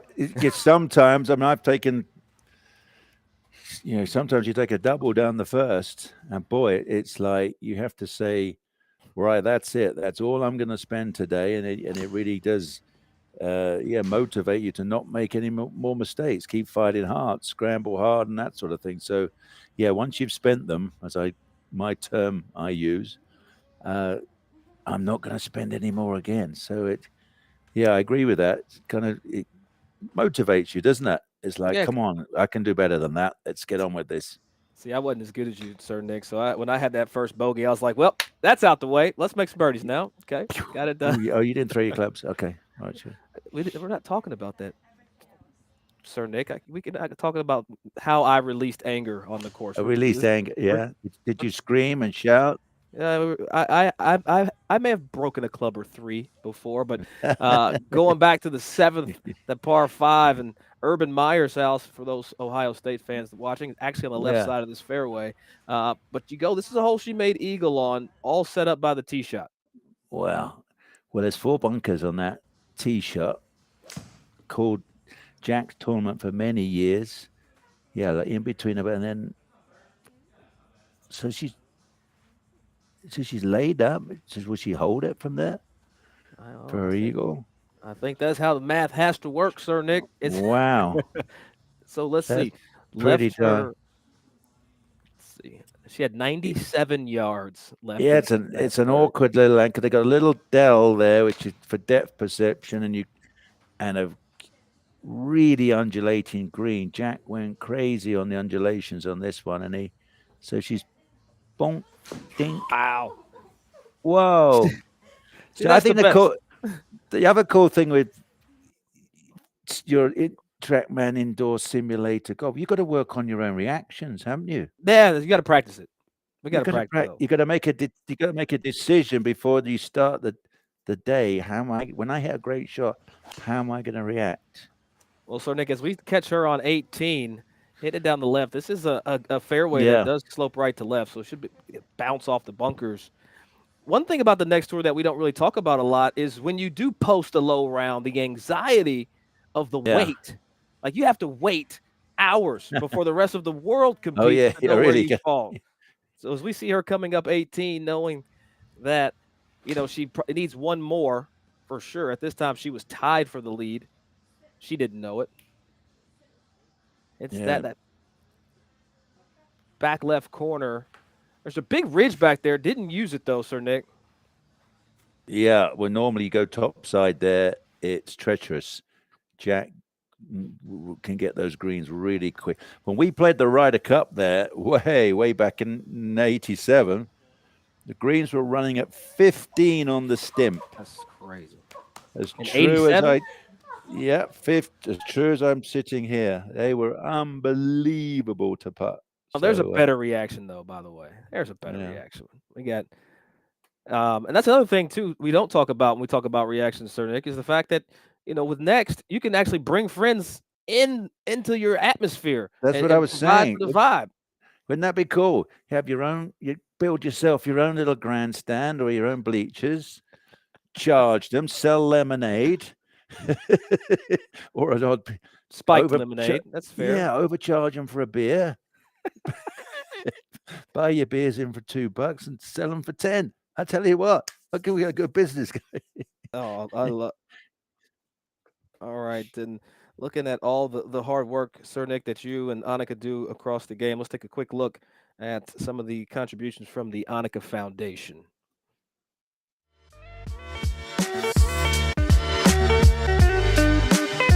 Well, the Annika Foundation, we try to develop and empower and advance young women around the world, whether it's golf or life. And I feel like the next golf tour, you're providing women opportunities and develop and help their progress and inspire them to, to try something different, to go outside their comfort zone and but also develop themselves. And that's really what we're trying to do. So I feel like there's a lot of synergy between the two organizations.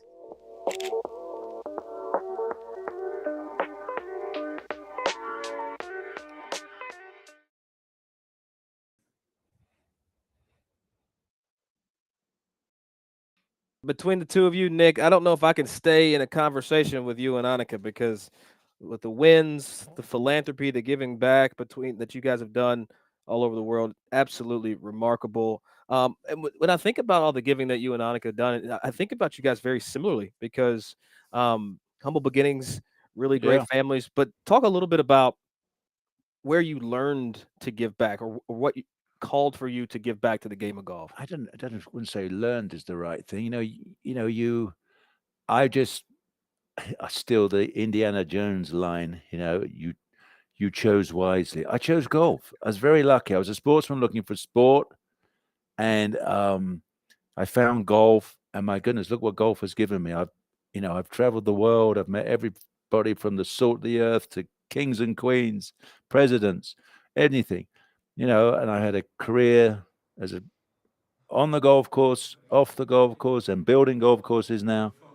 So, wow, what a good decision to pick the game of golf. So, that's all and we all want to help the kids I genuinely just flat out believe that golf is good for you. It's great for kids to get out. I mean, after what happened in COVID, our numbers literally doubled on the Faldo series. We were putting on 2 golf courses for events rather than the one.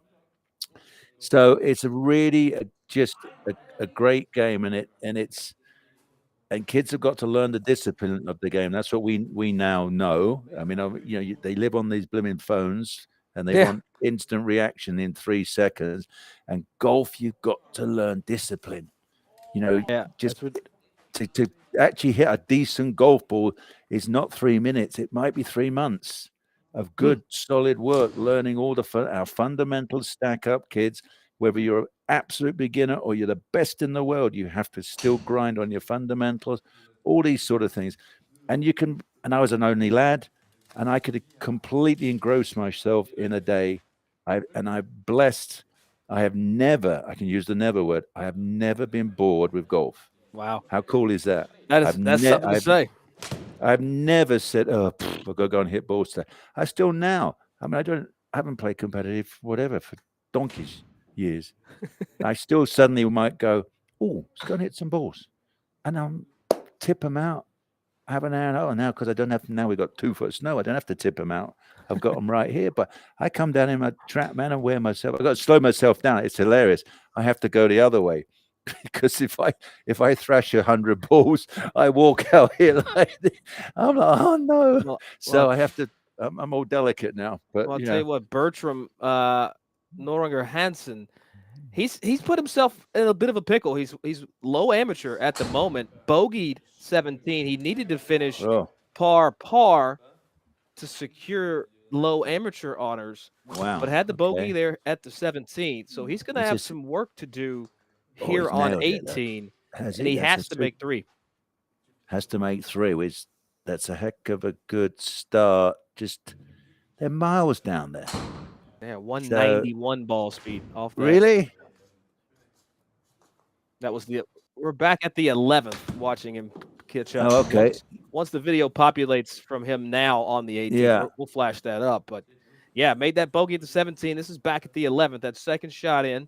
All of these efforts did lead to a par, and then birdied the 12th. And Nick, I'm not sure that he knows what he has to do as it relates to securing low amateur and securing that year-long TrackMan use. Need that.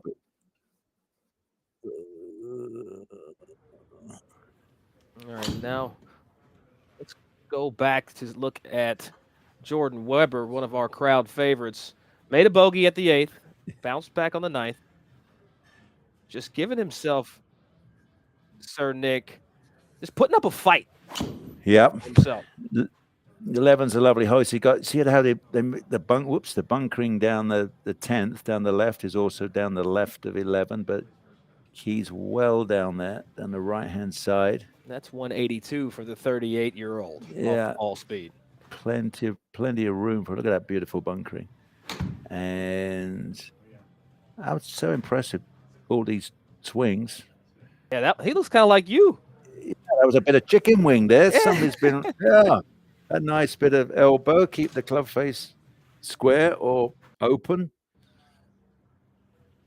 All right, then we get to Jordan at the par 4, 500-yard par 4, 12th. Well, we played it even longer. Even with our old equipment, we couldn't carry that bunker like that right round the corner. So, Nick, have you, in relation to you playing your best golf, I'd say let's throw a year, let's say 94.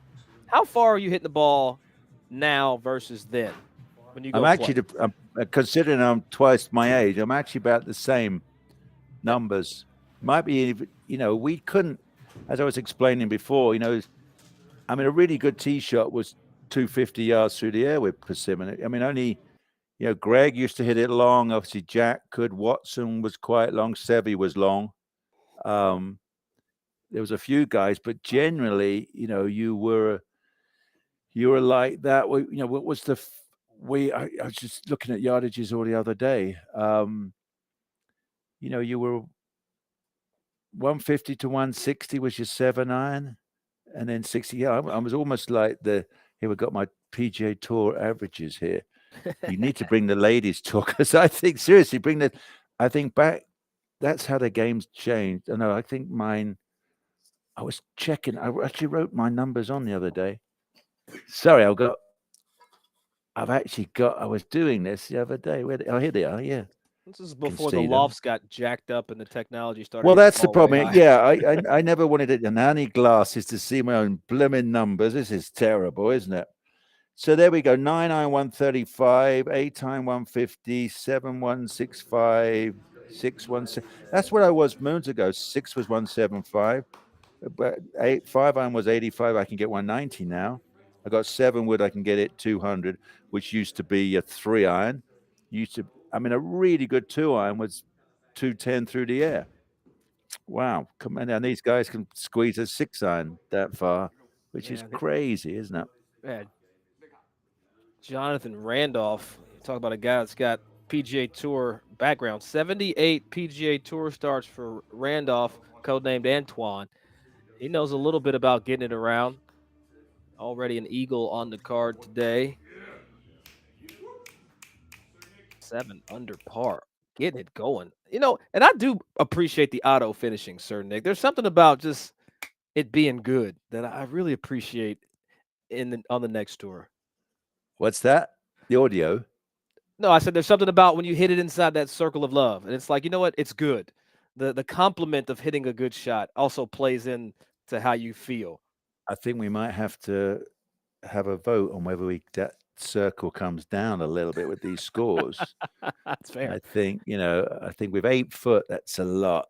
I think we should maybe get it down to 6. We'll come down to 6 next, and then a couple of years' time we'll be down to 4. So I think that will be good for everybody.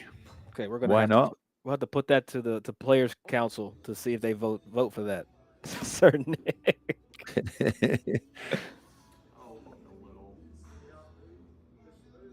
I'm gonna call him Antoine. I wonder why he put that name on there, just to throw some people off.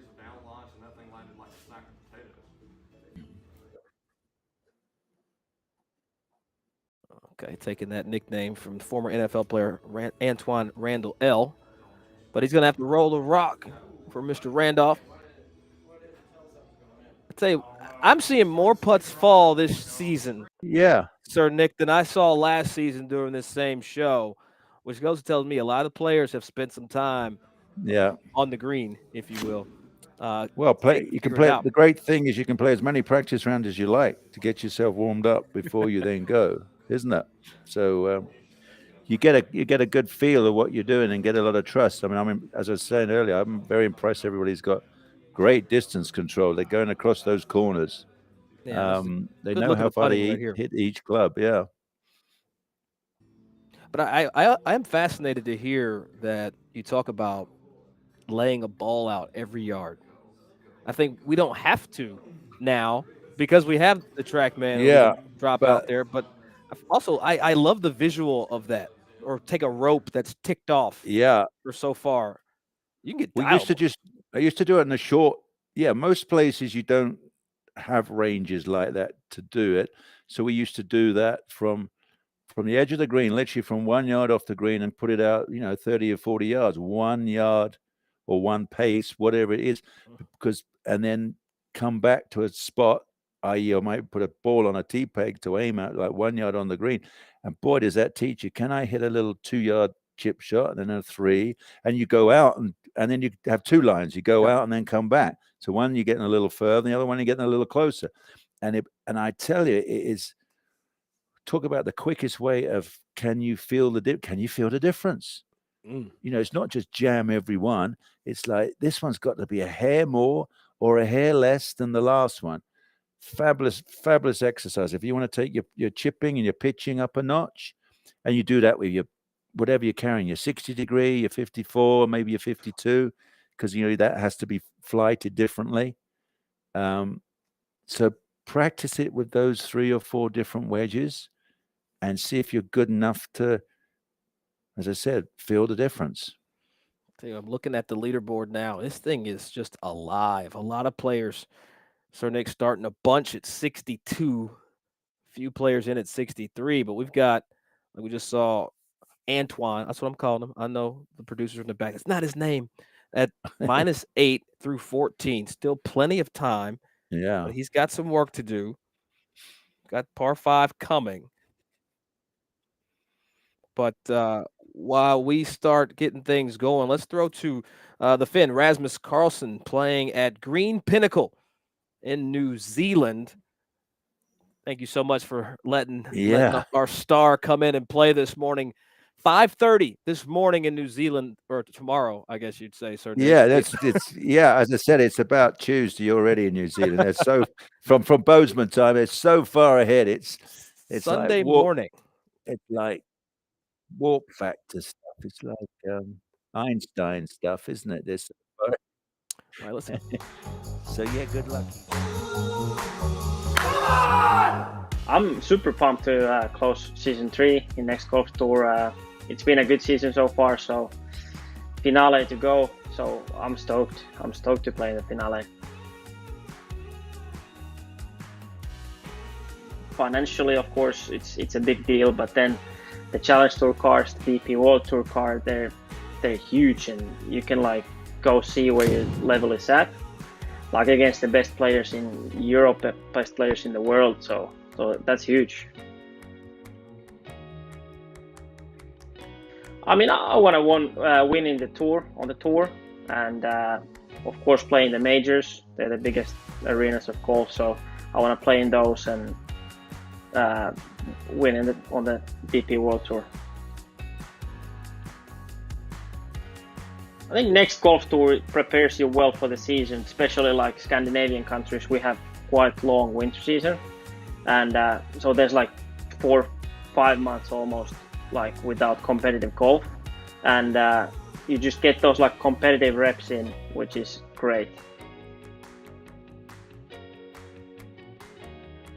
Yeah, I can't lie, the money is awesome. It's pretty much my whole budget, the win that it's the whole year's budget. So that kind of pressure, there's none of that pressure anymore. There's just the order of merit to win and the wild cards and stuff like that. So it's for sure pressure. On my game, I'm pretty good, like ball striker, like hit it pretty straight. Not the longest maybe, but like straight. And I think in simulator golf, it's good to hit straight. You have a lot of birdie looks and birdie chances, and just gotta get the putter hot also. Tell you what, the Green Pinnacle there in New Zealand. I'm not sure what city it's in at this moment, but all folks at the Green Pinnacle, from all of us over at TrackMan, over in Auckland, Auckland, New Zealand, we really appreciate the fact that you guys went above and beyond to make sure that Rasmus had a place to play today. Again, we talked about it's 5:30 Sunday morning there, already Super Bowl Sunday in New Zealand. But there's something, Nick, about the team TrackMan and the fact that people are across the country are willing to open up their facilities so that these players have a chance to chase their dreams, play, secure the funding that they need to go on to the level that they hope. So I really am blown away by the effort of that facility and what they've done for Rasmus. Yeah, that was a good effort on their part, but nothing like getting a snowplow out to get to your TrackMan. You just have to get up a bit early and get the key in the door. Yeah, this is Rasmus. I had to chip my way to the studio. Looking back at his Wentworth, and you have some history here as well, Sir Nick, here at Wentworth. Wentworth, good old Winters. My goodness, yeah, played them. Probably played more rounds of golf there than anywhere else. Back in we had tournaments, we had the World Match Play, we had the PGA. Our British PGA was played there. I used to love it.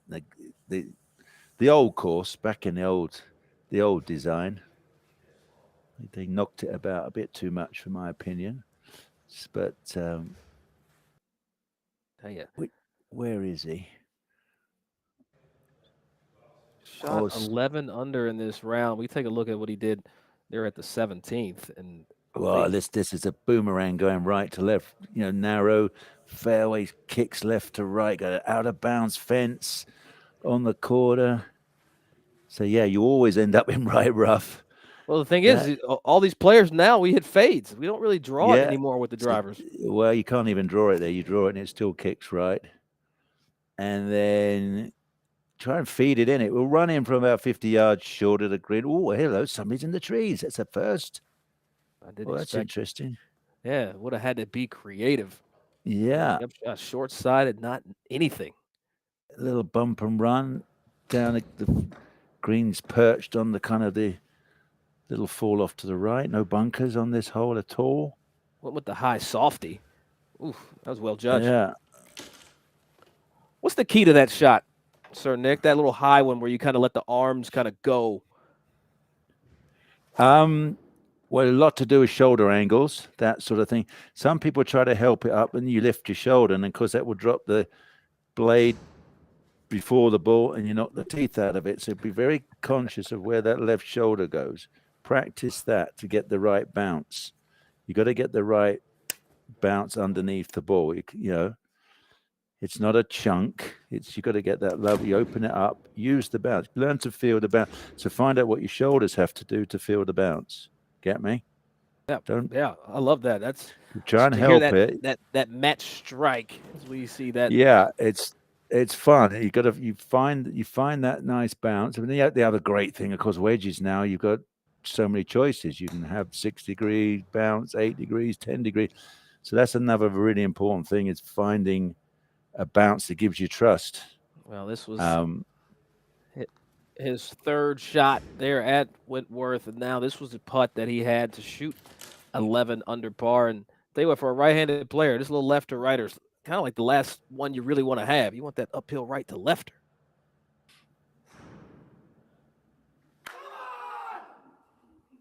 Oh. And there you go, the reaction. Okay, and you mentioned it earlier, Sir Nick, and as I'm starting to watch and pay more attention to these good rounds, I think we're going to have to add to the Faldo series a celebratory training for these players on the next tour. So when they do something well, it's not boring or lame. They got to really. What do you mean work on their they got to work on reaction? something. We need reaction training. Like, do you know yeah, you're digging up stuff. So it's actually very important. I mean, Tiger had the famous fist pump, this fella, didn't he? uppercut. So it actually is all part of it. It really is. Because I remember it was so fun. I walked on the green. I can actually remember it was the 6th green at Royal St. George's, and I saw a whole hill of people. And I thought, oh, if I hold this putt, I'm going to go like that, and they're all going to go like that, you see? So look what I visualized. And guess what? I hold the putt, I reacted, they reacted. So it is actually important, or if you're very conscious of that, some people are, just say yes to yourself. When you knock it in, say yes. It's another very important part of golf. But I agree, we should have. Shouldn't be some training. I had a hilarious caddy, Dave McNeely, from an Irish, mad Irishman, and he said we should work. You've got to work for a laugh when we were playing pro rounds. We were bored. He said we have to. He said you've got to choose your reaction before you hit the shot. So we reversed it just for fun because we were bored. It was like, so I said, so when I hit this 7-9, I'm going to go like this. And so we were having, to entertain ourselves. But it's not such a daft thing when you think of it. You learn how to reacting and how you're going to react, and try and get your own trademark. Tiger had his trademark. Learn your own trademark. I had that one when I learn your own trademark. you and Tiger, we're going to create a committee. But let's jump back and check out Rasmus Carlsen from Finland in New Zealand playing. Oh, yes. And now, as you can see, this is from the 3rd hole at Bethpage. It's the par 3. Really tough. See how the green is angled? And it's a seriously good shot to get it. Oh, man. See, these guys are making this.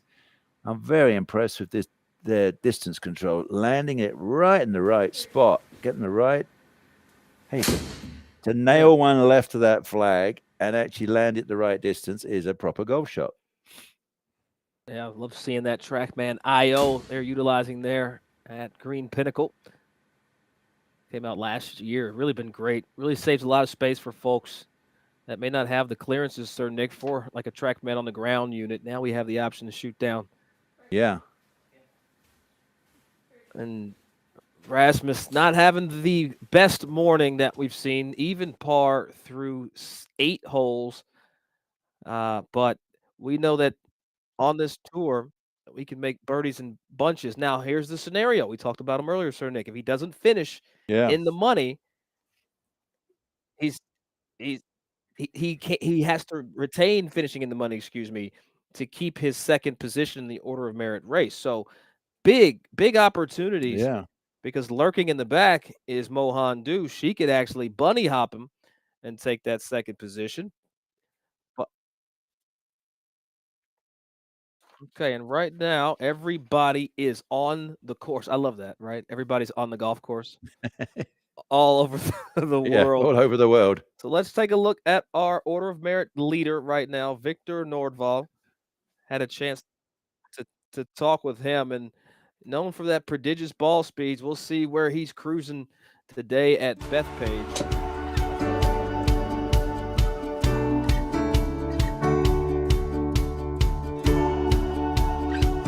I feel pretty calm. I'll just try to play my game as usual, as I did the first 3 rounds. But I feel pretty comfortable. I do, yeah. I've been hitting the driver pretty good, and I guess that was my biggest strength this winter, of course. I mean, the winning prize and the second prize is a huge potential for my next or this season, this summer. Of course, I'm gonna think about it when playing the final, but I'm just gonna try to stay calm and stay focused the whole round. Yeah, it was my dad. I grew up on a golf course when I was young in Stockholm, Sweden. So yeah, I had a lot of hours there during the summer, especially after the school. I took my bike there and stood on the driving range for hours. Yeah, I mean, it's so important for us professional golfers to have tournaments to play during the winter, especially us Nordic players. So it's, I think it's very good for all of us to just have something to look forward to during the winter practice and play tournament golf as well during the winter. It's very good for us. So yeah, I think it's going to help us a lot up here. So yeah, this is amazing.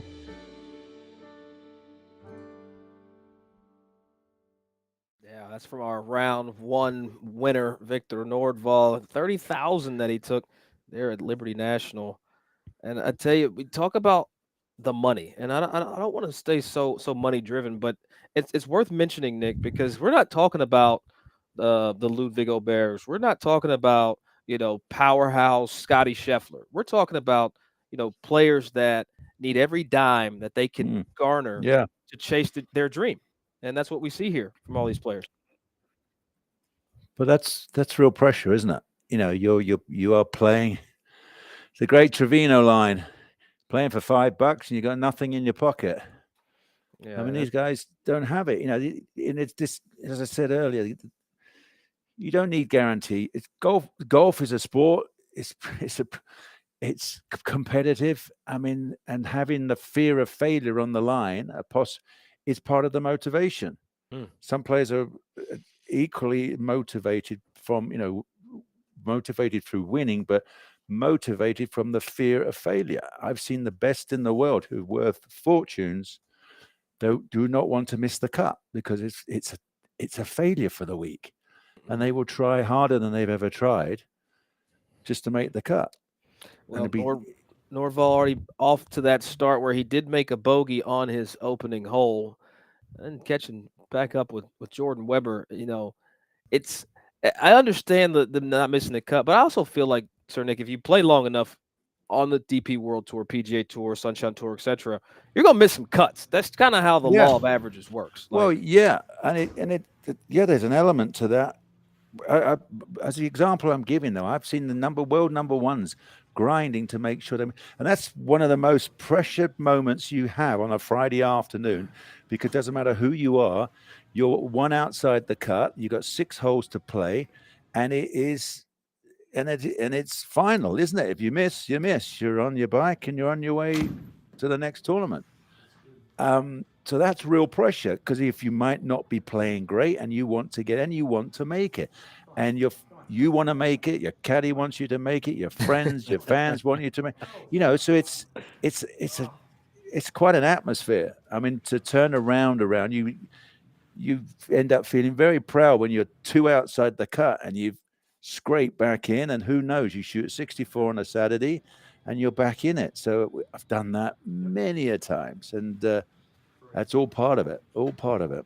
Well, since we're talking about cash, let's talk a little bit about the payouts that the players will receive. We're talking top 20, tiebreakers only. We do a back nine, low nine for any tiebreakers, just so everybody at home watching understands. First place, you're going to take home $30,000. Second, 25, and then it starts to go down in $5,000 increments till we get to seventh, and then it goes 7,000, 5,000, rounding out. Top 10 will make $3,000, Sir Nick. And in this space, you also have the side game. So if you are closest to the pin, the aggregate I like that.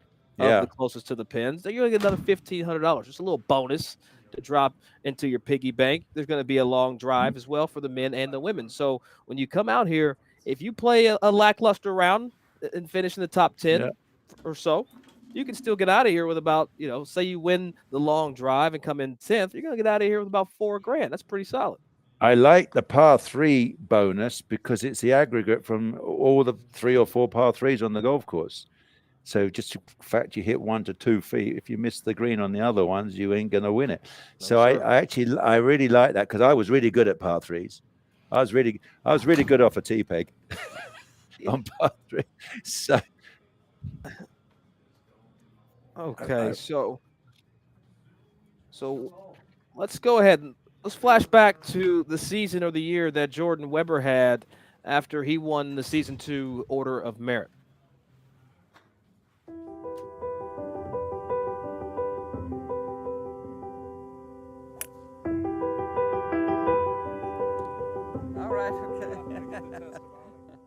Coming off his first ever appearance in a DP World Tour event in May, next Golf Tour champion Jordan Webber is now set to play 3 consecutive Challenge Tour events in August.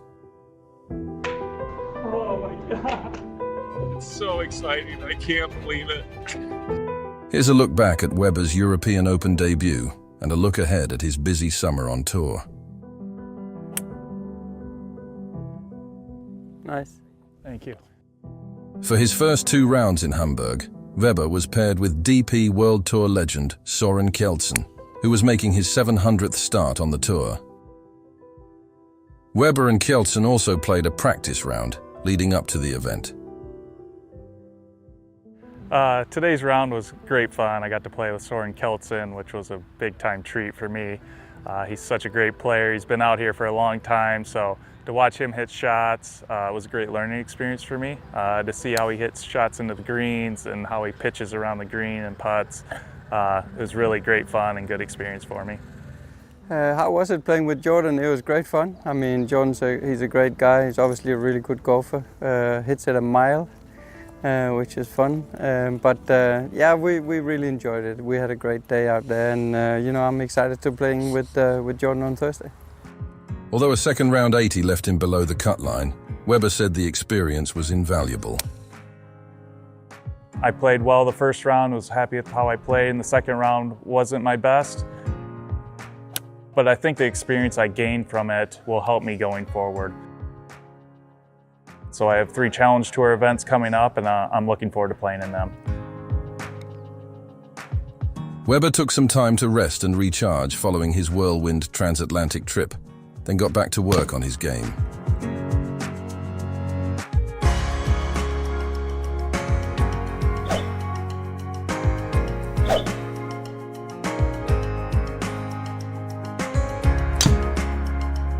His preparation included an appearance in the Waterloo Open in Iowa, where he played the final round with fellow next champion Nick Carlson and finished tied for 7th.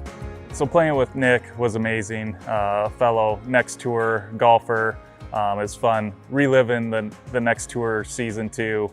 And I shot 7 under in that final round of the Waterloo Open. I really started to feel better about my game, started to feel a lot more comfortable playing outdoors. My driver got a lot better in that round, which really helped me score a lot better. So the next 3 weeks on the Challenge Tour, I'm excited for. Webber's first Challenge Tour start is at the Farm Food Scottish Challenge supported by the R&A. Then it's off to Finland for the Vierumäki Finnish Challenge, And finally to Sweden for the Indoor Golf Group Challenge. I'm setting a pretty lofty goal for myself. I want to give myself a chance to win one of these. I know it may sound a little crazy that an indoor golfer is going to come out there and beat all those great players, but that's the goal I'm setting for myself. I've really been working hard on my game to try and achieve that. So I'm really excited for the tournaments, and I'm going to give it everything I got.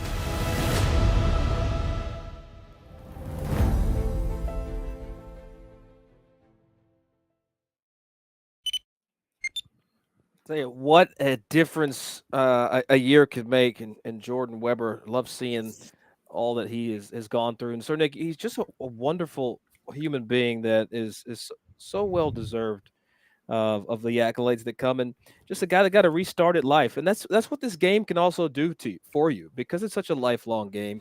There might be avenues or facets of it, especially with these alternative type of ways to immerse yourself in the game that keeps you around. Yeah, I mean, having an opportunity, as I said, I think we're blessed that we have an opportunity as we get older to still get to test ourselves competitively, because, you know, as an athlete, generally you have a window, don't you? But they've you know, what the next tour is doing is definitely extending that window. Nothing better than having, you know, I used to say to myself, as an athlete, I have a window of opportunity, and when that's gone, it's gone. And we're not like the music world. You can have 5 years off and then make another album. You've got to stick at it, haven't you? You've got to come, but you've got to stay in the game. And I think this gives people, you know, an opportunity. In fact, you know, they might not have to find financial means to be able to travel like that, or you're not quite on the tour, but we still love it. You still believe. That's the great thing about our game, is you always keep believing it yourself. There's a carrot dangling, isn't there? Whatever is like, maybe tomorrow I shoot that 65. And, you know, the odds are getting less, but it keeps that carrot dangling in front of you. Oh, maybe I could do it one more time. And hey, I can promise you at my age, I live for that now. If I could just do it one more time, I could just play like how Nick Faldo could play 30 years ago one more time. I'd give my left arm for that one. Wouldn't be able to play golf though. But okay, so we are watching Rasmus Carlsen. Now we're talking about the Order of Merit race. He, with those 2 bogeys and the rest of the round still to play after that, we're seeing him here on 7. He's going to have to finish within the top 7 to even have a chance at retaining his spot in the Order of Merit race. Now, for second place, he needs to finish at -7. I said 7th. He needs to finish at -7, because that second place in the Order of Merit still gets the TrackMan for the year, as well as those I forgot what they renamed it. The Challenge Tour starts. The Hotel Planner starts. Excuse me. Yeah. Well, that must have been changed like in the last month. Certainly. Yeah, I didn't even know that about that. I saw that this morning as well. That you know, the great thing about, you know, this next tour and playing a proper golf course, you only get one go. I mean, when you're on the range, you rake another ball over, and you know, and one wasn't great, so the next one's a little better, hopefully. But when you're playing the tournament like this on a golf course, you get one go, and that is a different type of game. It really is. You got as we were talking, you got to be mentally prepared, and if you scare yourself a little bit, you hit a couple of poor shots, and you see that shot tracer line going off, it would hurt, won't it? You'd be like, no, I don't want that. So I can see and tell how that puts the pressure on the players today when they're trying to absolutely do their best on every single shot. Yeah, top 100 players were able to come in and play this week, but it actually ended up being the top 107 players. And, you know, you go back and look at how the next tour has grown throughout the years, Sir Nick. We go back to season 1. We only had 2,300 players across the world come and play. Then we jumped into season 2, and it jumped up to 4,100, almost 4,200 players across the world. Now season 3, we're averaging 765 players on average around. So we're seeing this tour just go like this. You know, it's been unbelievable. And I think it's come from the work they've done in the social media space, but also real people, real challenges, real stress, and real money. Well, it's also the quality of the product as well. The quality of the screen is so darn good now. It's so realistic. That I think is a very important part of it. It's not guesswork. You're getting great factual numbers, and with no hiccups. So it's very impressive. I think that's why I enjoy it. When you as I said, I'm a range golfer on my TrackMan, but I can.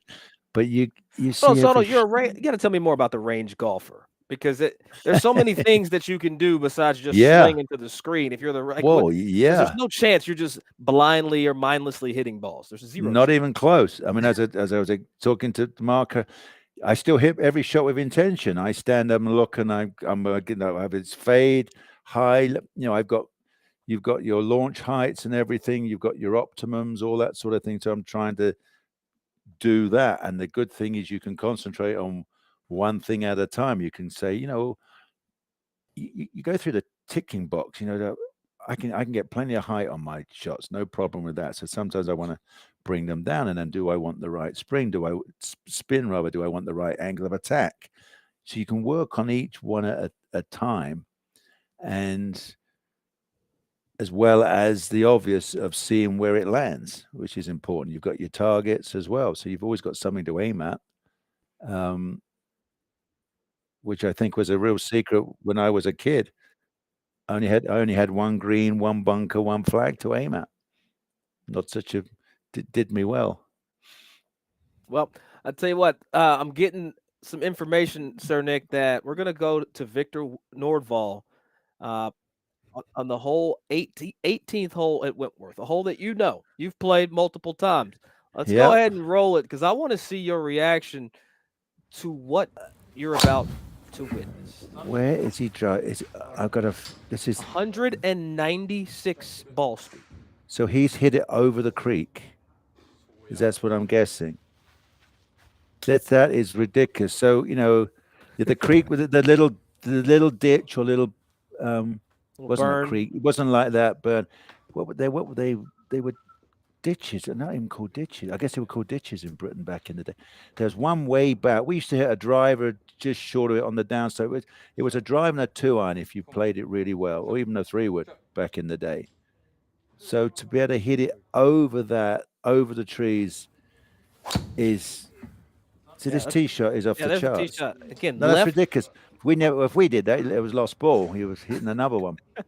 But to hit it, so that bunker up there that's the start of the layups for your second shot. So that's incredible. I mean, this guy just throws himself. He's got 132 swing speed. Oh my goodness! I mean, I wouldn't even drive my car that fast. I want to see the rest of his numbers. I want to see his dynamic lofts, and I want to see all that good stuff to see what the club is doing in that shaft at that speed. Because to hit it that far, if I nerd out with numbers for a while, he's going to have to launch that somewhere around 15. You got to hit that 15 and spin it around 20. Yeah, but more importantly, you got to get that club face square to that line, because if that's not, so yeah, I mean, I think it's very impressive that he can swing like that and get that. Look how beautiful some of these tee shots are. I mean, they're right on. I mean, talk about right on target. That is really impressive. Okay, so now we're going to catch up with number 1 on our order of merit, Victor Nordval. Here at the 5th hole, one of my favorite holes on the golf course. Yeah, and we'll get the clicks right here in a second. We'll come back and play it. This is a beautifully difficult hole. Really? That looks smooth as well. I thought he might take it down a notch. 195 ball speed, 133 on the swing speed. But he's hit it right in the middle of the green, right in the middle of the fairway. I mean, that is seriously impressive, isn't that? I still want to see. Let me get in here to the screen. You're talking about the smoke in it, but I'm saying that fairway's 30 yards wide, and he's just nailed it right down the fairway. I mean, that is incredible. What, 340 meters, Carrie? 314. Add 10%. You can do that quickly, everybody. 314. 30 at 31 yards. Yeah, that's Yeah. He's this is making what me they're doing. angry. He's just making me angry. Well, Like, there used to be a 300-yard club, didn't there? Well, in my day, it was a 280-yard club. Then there was a 300-yard. And then there was a 320 through the air. And now there's plenty of guys who can hit it 340 through the air. Unbelievable on a golf course. yeah, but That is. And there was the first birdie of his day. Started with that opening bogey that we talked about on the course as we speak. Turned it even par. So you got to go back and talk about the location. What's so wonderful about this tour is he's playing in Spain, Sir Nick. Yeah. We've got New Zealand, Denmark, Spain, the U.S. We've been bouncing over the world today. And also another private facility opened up for him to compete this week. It's just unbelievable, sir. He's not eating bananas he's got his tapas for his energy. I'm trying to keep an eye on all the leaderboards right now because the leaderboard hasn't really changed since we've come on, Sir Nick. Still, no, they're all making birdies. They're all moving forward at the same kind of speed, aren't they? Because yeah, they keep birding everything. Still in the lead. Still has that 11 under mark next to his name, but he's at home chilling right now.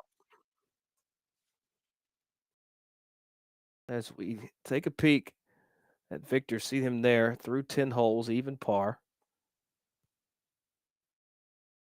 So left on the course in the world, these are those players. Everybody playing in our window. Jonathan Goff Rasmussen, I remember him from last season, not having the day that he had hoped. Third in our order of merit race, Mohan Du. There's Mo. Was wondering, Sir Nick, how she might fare coming into Bethpage, coming off a win at Muirfield. But when you think about Muirfield Village and Bethpage, Sir Nick, there are some similarities, but there are also some stark differences between the two courses. Yeah, probably. As I was saying, I think Muirfield Village is probably a little more open. Jack's, in his own words, designed it where he likes the golf ball to gather, rather than repel. And I think Bethpage is visually more daunting as well. And obviously, there's bunker size is very different. There's more trees in play. Probably looks like the fairways are a little narrower at Bethpage as well. So, yeah,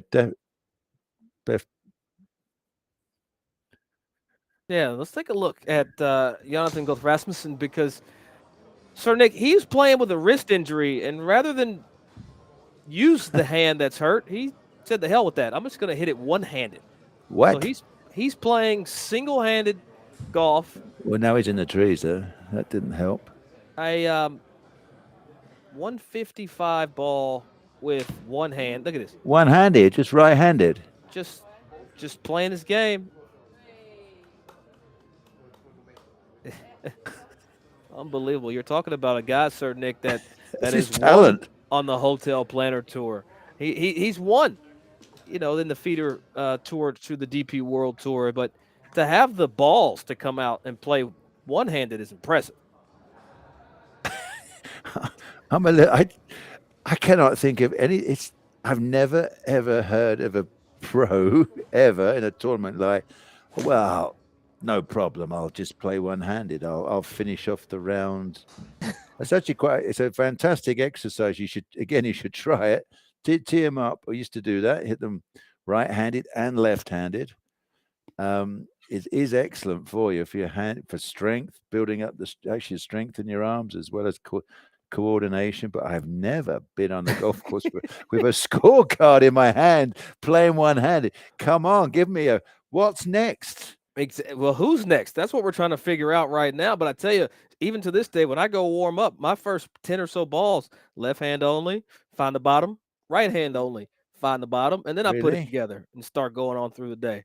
We're going to next year on the next tour, we will have the one-handed, one-legged. You'll stand on your left leg and play with your right hand, or you then swap. You play the odd number holes that way, and then you play the even holes standing on your right leg, playing with your left arm. There you go, a new game. Nope. You know what? I'm going to let you have that one, Sir Nick, because I want to talk to Jordan Weber here because Jordan, I got so much to talk to Jordan about. Jordan and I have actually become kind of distant friends in the last, I'd say, year. We don't talk all the time, but when we do, it's always love. Jordan Weber, good to have you in here with Sir Nick Faldo as well. Jordan, let's talk about your round today. 9 under par. That didn't suck. Yeah, thanks for having me on. Yeah, I was pretty happy with how I played. I've been working a lot of my wedges. I knew there'd be some wedge shots on this course, and I was able to get a few of those up and down, which was nice.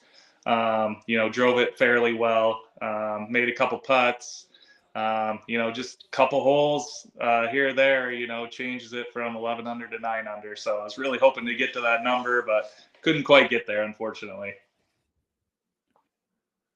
Jordan, I wanted to ask you, we were talking to Mark Baldwin earlier on about, condensing a 5-hour round into 35 minutes and how that's very different. But one of the questions I forgot to ask him, which I want to ask you, practice swings. On a golf course, you take a lot of practice swings and you stand back and you have a routine as well. That obviously has to either goes out the window because I'm suddenly thinking of me and my track, man. I don't think I've taken a practice swing. You just rake another one over and hit it and go, I'll do a bit better next time. So tell me about your routine. How did you have to, or did you adjust your routine from the golf course to inside on your TrackMan? Yeah, good question. I definitely have. You're right. I don't take a lot of practice swings either, especially, in some facilities, the walls are kind of close, so you can't really step back and take. Yeah. Mine has transitioned more to just a mental routine, the visualization of the shot, feeling it and hitting it. So that's kind of more what I do. But yeah, the practice swings, I don't do as many anymore. You're right. Yeah, it's interesting, isn't it? Yeah. So Jordan, coming into the season, you come off of season 2. You won the Hotel Planner Tour starts. You play on the DP World Tour. You did it all. I would say later in the career than you expected. Talk about some of the life or new hope or hopefulness that the next tour has kind of breathed into your golf game. Yeah, I mean, I went from a weekend warrior to playing professional golf, so it changed my life, honestly. I went from, just playing every once in a while, playing with the kids to, playing in the DP World Tour. And so playing a few other professional tournaments during the summer. And so it's given me an opportunity that I never thought I would have and, really made a dream come true for me. I just now think of another thing. Do you work on your fitness before you go in your TrackMan? I definitely do. That's a big part of what I do.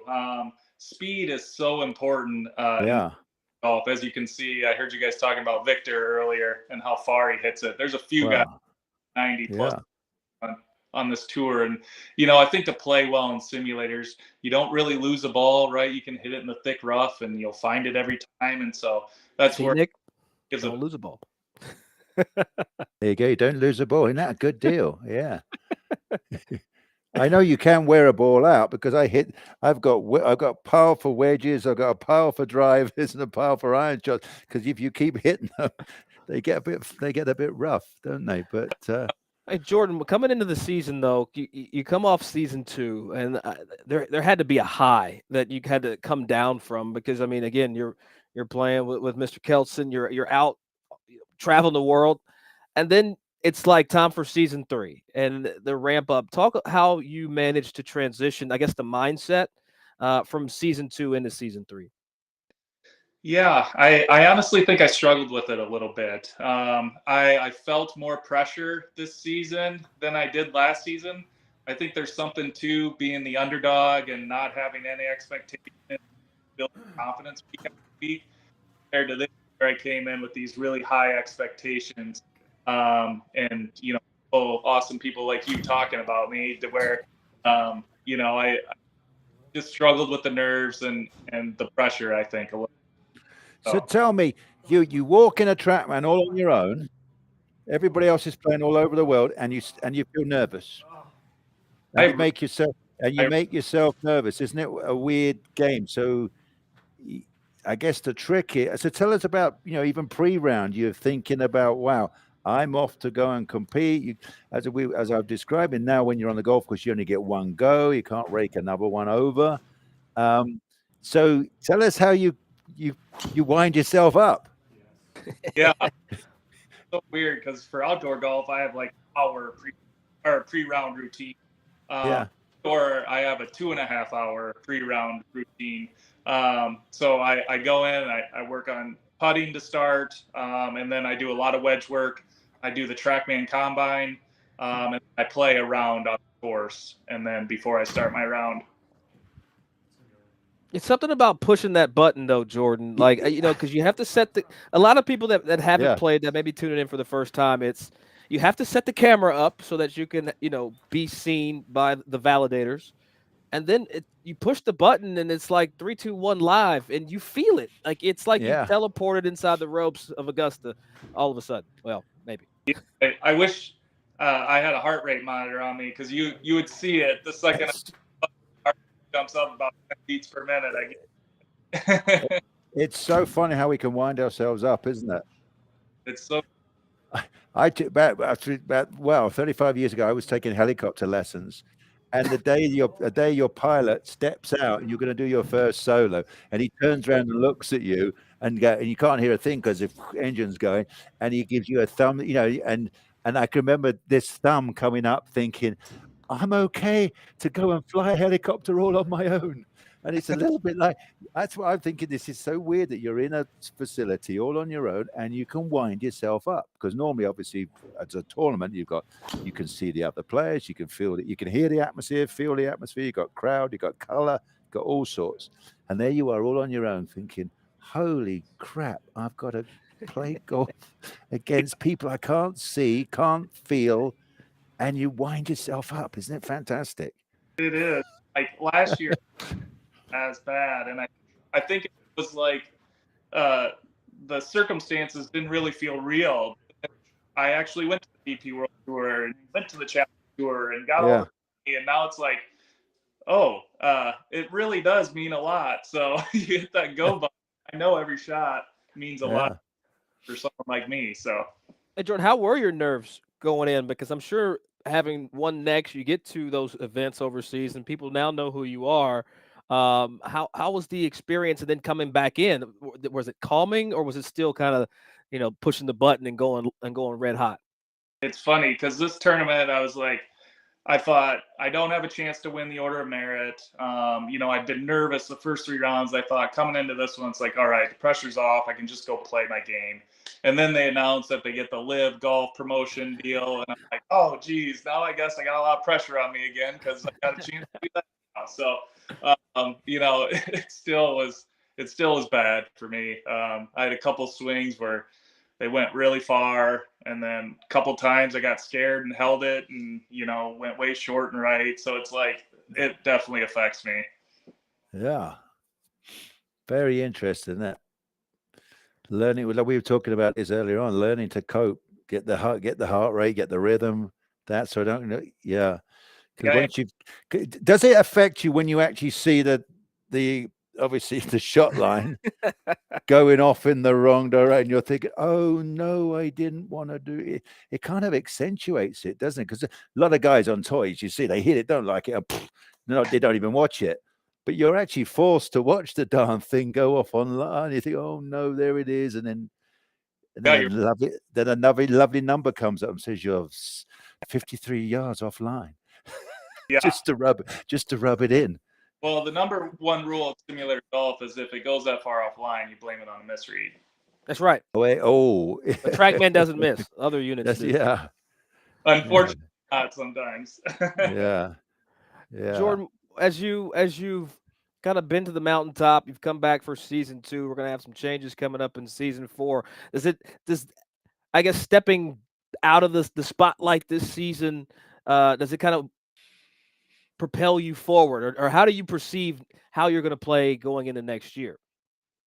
Yeah, I'm excited about next year. There's some changes coming. The format looks to be a little different, maybe a few more tournaments and some smaller field sizes for the main events. And so you're going to get the top players towards the top of the leaderboard more often, kind of like what you hear the PGA Tour talking about a lot. So it's going to be exciting. The tour is only growing, the players are only getting better. And so it's super competitive, and it's going to be fun. Hey, we're some good news for you, Jordan. You've already qualified for season 4 because you made it here to the finale.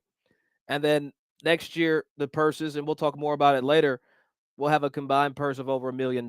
So things are going to get a little higher going into next season. But, I got to give you a chance, Jordan, because we don't get this chance often.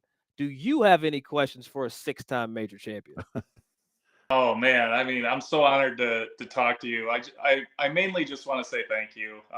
Thank you for supporting the next tour, for supporting indoor golf.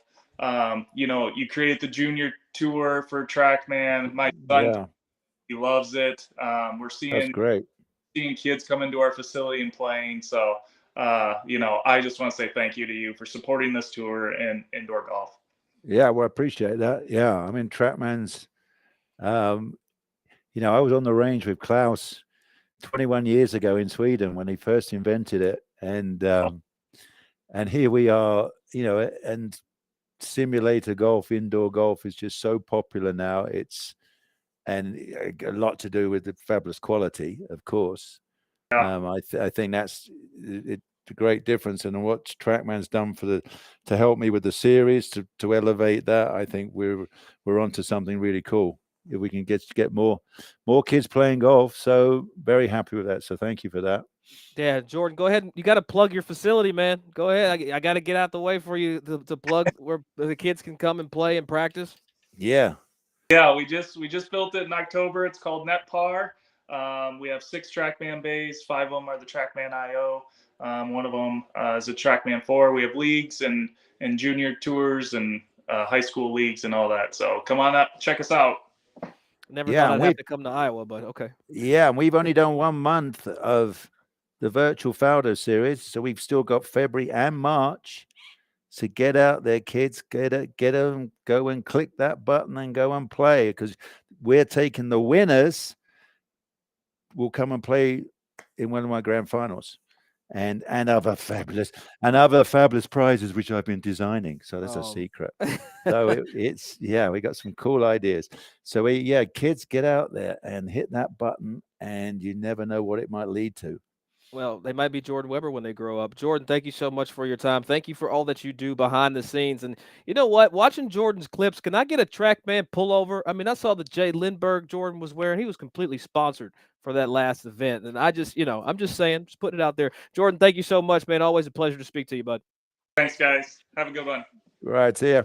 Jordan Weber, our season 2 Order of Merit champion. Now we're going to go to the man leading the way. Our number 1 Order of Merit player right now, Victor Nordwall. You can see from those black boxes, Sir Nick. He's had some bogeys in that round. But yeah, that's unusual, isn't it? So the feeling, as we were talking about, feeling the pressure, but giving it I felt that swing here in my studio. Wow. I know. Look at this ball. He's hit on the tee box. Almost 200 miles an hour. He looked at the face. He had to look at the face of his driver. Make sure he didn't crack it. 198 at 133. It hurts watching. It hurts watch. I don't even understand. I'm amazed that there's so many players who can do this at this speed now. Wow. But how do you do it? You used to have the ground force reaction. You get to the ground, you jump, you measure that too. But I don't even see. It's almost smooth, Sir Nick. Yeah, that's the other thing. They're able to optimize every part of their body to really get out of the way and release it so well. And as we were talking earlier, the equipment is a huge help as well. The face, the lawn, and understanding all your optimum numbers is very important. That's you dial in the right shaft that could get you the right launch, you get the right spin, everything. So Okay. Well, I'll tell you, Victor Nordval, 2 holes left to play, but Sir Nick, he can, and you can talk about this as well. 2 holes left to play. He's pretty much locked in, so it's got to be a walk in the park into the house. But as a competitor, you never stop wanting to make birdies. No, you don't. You never. You never count your chickens, do you, till they've hatched in our game? Because we do have a game where you could absolutely fall over at the last couple of holes, and and you would be ruined for life if you did that. But you have to keep grinding, keep the routine until you look at the leaderboard and do your quick maths and realize there's no chance anybody can beat you. Then you can finally enjoy yourself. Well, I tell you what, Sir Nick, it's actually official. Given that Rasmus Carlsen finished outside of where he needed to, we can go ahead and call it our season 3 Order of Merit next Golf Tour champion. That's Victor Nordval. We'll throw some claps in here, but it is official. Victor has taken that, and he will play in the DP World events. He'll get a TrackMan to use for a year. He'll play in 3 Hotel Planner events as well. What a day or what a season for Victor. Yeah, to get multiple starts in events is important. Just the one, it can be too much. I'm glad you said that, Sir Nick. Like I think that's one of the most understated things, and hearing you mention it out loud. Anybody can do something one time, but when you get 3 starts, you get to learn and yeah, absolutely. Yeah, that's what I've been doing for my series as well. We negotiated tour starts from my elite tour, and I wanted which I learned from experience. You send a young kid into one, well, it can be disastrous because it's too much to take on board, and they can get a nasty shock at how tough pro golf can be. And so some of my champions will actually get as many as, I think, about 7 starts, which I think is huge, because you've got a chance to feel it, experience it, learn from it, walk away from it, analyze it, practice it, come back again, try it all again. I mean, that was the simple circle I used as a kid. I mean, I would if I practice hard, go and play in a tournament, learn from it, practice again, then eventually you build up self-trust, self-belief. Somewhere it clicks where you can go, oh, I know I can do this, rather than wondering all the time what's going to happen. We've had some questions come in all day throughout our broadcast, and they come in from YouTube. People want to know about those clubs behind you. I'll give you a minute. Oh, these ones. Well, they're just the 96 set that I won the Masters with. Just a little pop for that. Yeah, here they are. I've still got my major sets. Actually, it was 4 sets of clubs, 6 bags. I've got all the bits. I've got the balls. I've got the tee pegs. I've even got the markers. I've got the gloves. I've got the shoes. The odd switch. But this is them. This is the. Oh yeah, you want to see? This is what. Where's the camera? There. Look at that. Look at that, kids. There's my 6 eye. There you go. That's what you had to do it. Well, you had to do that in my time, because if you hit it out the toe, then it was ouch. But there you go. And I didn't rub that in with a bit of wild wool. YouTube also asking, real quick. YouTube also asking, and I'll give you a chance to still respond. But if you had a TrackMan back in the day, what would you? Well, let me rephrase this. And knowing what your game back then, what would you have used the TrackMan for to improve the most on? Well, as we were talking about, the most obvious is you get instant feedback. I mean, we used to work on a thought and a feeling all day, every day, and that wasn't just a day. It might be weeks and months. And then as a golf, back in our time, it was, let's just say you're slicing it, and by the time you kept working on it, you ended up hooking it, didn't you? You overdid it. You kept overdoing it, and you worked it back again, didn't we? That's true. Yeah, I remember that. But now you now know when you've got it. That's the important thing. I can fine tune it here. I was hitting just 90-yard shots the other day, and I noticed that I was just a little too much in to out. I was between, say, 4 and 6 degrees. And then I go, well, and I wasn't quite right. So I then learned, well, if I have this feeling, which actually felt like I'm taking it outside, I got that down to 2 and 3 degrees. On the takeaway. Well, angle of attack. Okay, I got you. I went from 4 to 6 into out, say, and then I thought, well, that's a bit too much. And then you can then get a feeling and double check the number. So the feeling actually felt like it was going outside. Well, it obviously wasn't, because it was now, I cut it by half, say, to into out 2 and 3 degrees. Well, then you get the face in the right place. So I then narrowed down my draw, my shot path, and so then so I narrowed it in again, just simply by looking at numbers, understanding a feeling to a number. I went doop, and all of a sudden I'm still a 15-foot circle control freak. I feel you. I understand. Yeah, that was I think that's the most important stat. You probably heard me rattle on about that when I was TV. If you can hit it inside a 15-foot circle, you are way above everybody else. Everybody everywhere. Yeah, because when you come to a tough hole, if there's a way you can turn it and get it to 15 feet when the pin's tucked around the corner, and the other guy's 25 or 30 feet, as you know, your percentage from 15 feet is way better than 25 feet. Way higher. So simply as that. And I had when I really worked at it, I could do that with blooming any club. I had that. That was a goal. That was a goal of a 3-wood.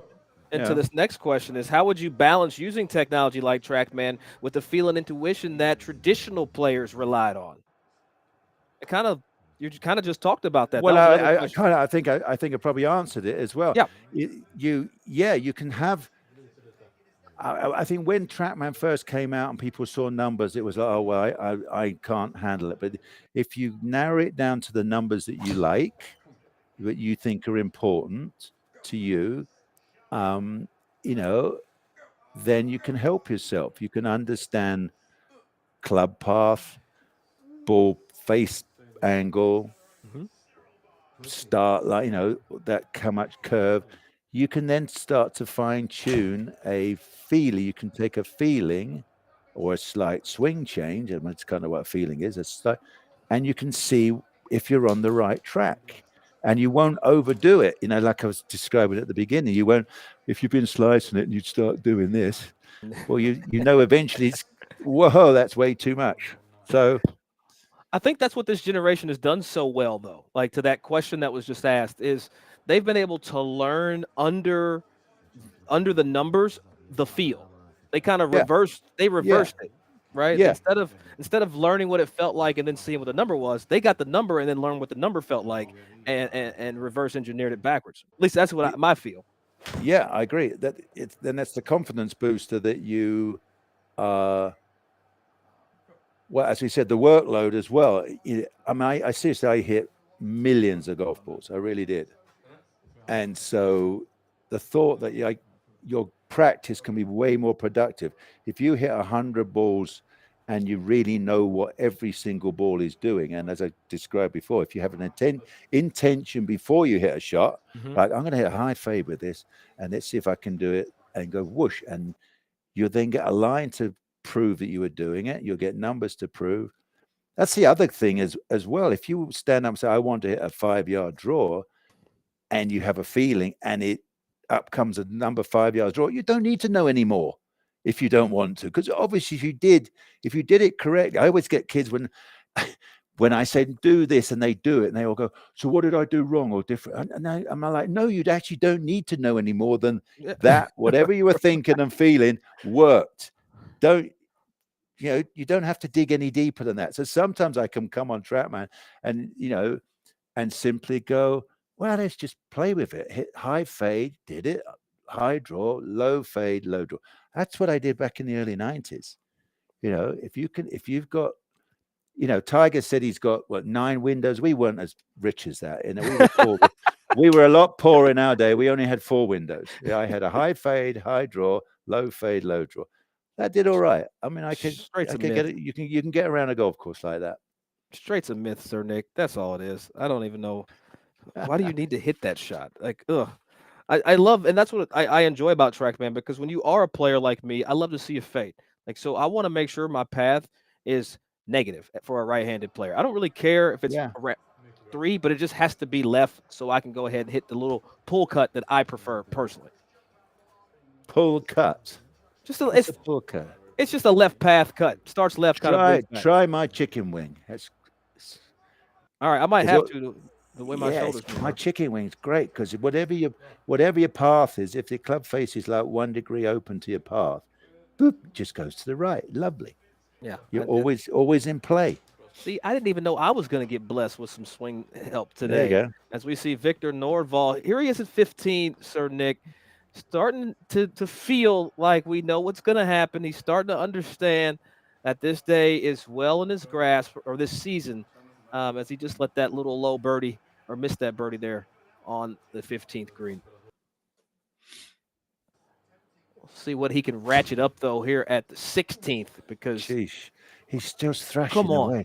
134 to 200. Or I'll give him 200 ball. 199 ball speed. Look at that. He's in the middle of the fairway. Come on, this is seriously impressive. It really is, isn't it? To swing it that fast with that balance, it's the balance that's really throwing me off. I agree. Well, that's the other important thing. Yeah, you got to stay within balance. You got to break. Yeah. Well, you got to keep. And he's got a nice little 3/4 swing there. There we go. There's a nice little hold off fade into there for safety. That's probably going to be a birdie. It's got to be a birdie from there, isn't it? Oh, if he can roll it, it should be. Yeah, should better get that. Going back to season 2, Sir Nick, we actually introduced putting after the first couple of events. So it was very interesting to see how the players adopted the putting in the simulator. But I tell you, and I can tell you with full certainty, it has been well received, especially now. There's the birdie that we talked about. Yeah, so that was easy. That was 3. That was, I used to call those 100%er. Perfect drive, perfect second, perfect putt. Well, I'll tell you what, you see there, look like he got a little flippy through impact there. And that's, I feel like with that much speed with the driver, that has to be, you have to have a left miss with the irons if you slow it down. Well, then that's important. Well, that's important then to keep the chest moving fast enough. When the chest slows down, the arms go left, and then the ball goes left, obviously. Arms goes too fast, rather. Arms goes too fast. So very important to keep the chest speed. Keep the speed of your buttons on your shirt moving.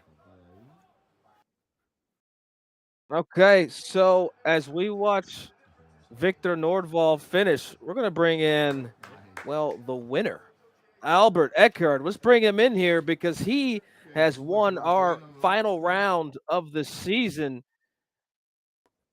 Where is Hip? Let's bring him in here. Talk a little bit about it.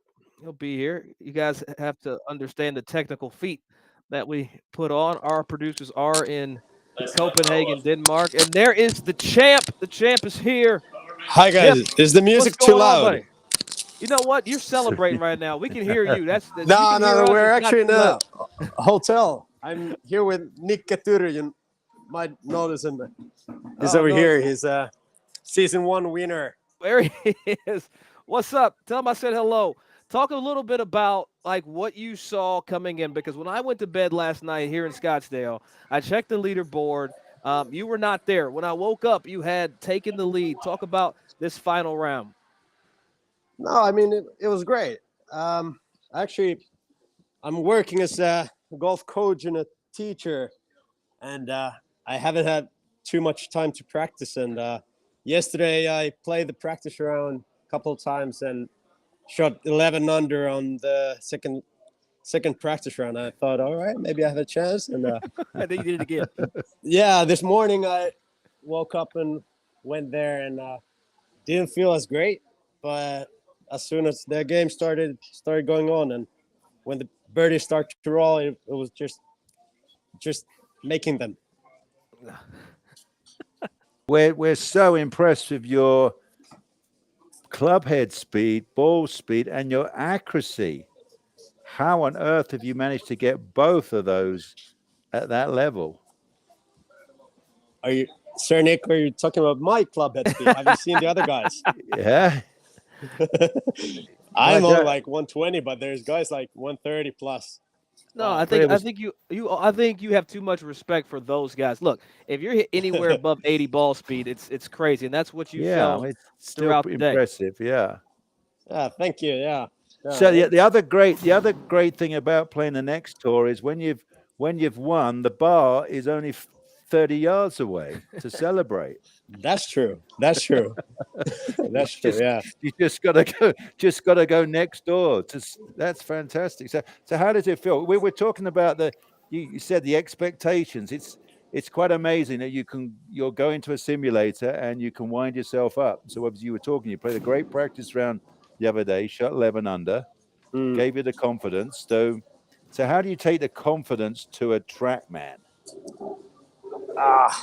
Hard question. It's just like I've been lucky to practice a lot with Nick Keturu, who is kind of the king of trackmen in Finland.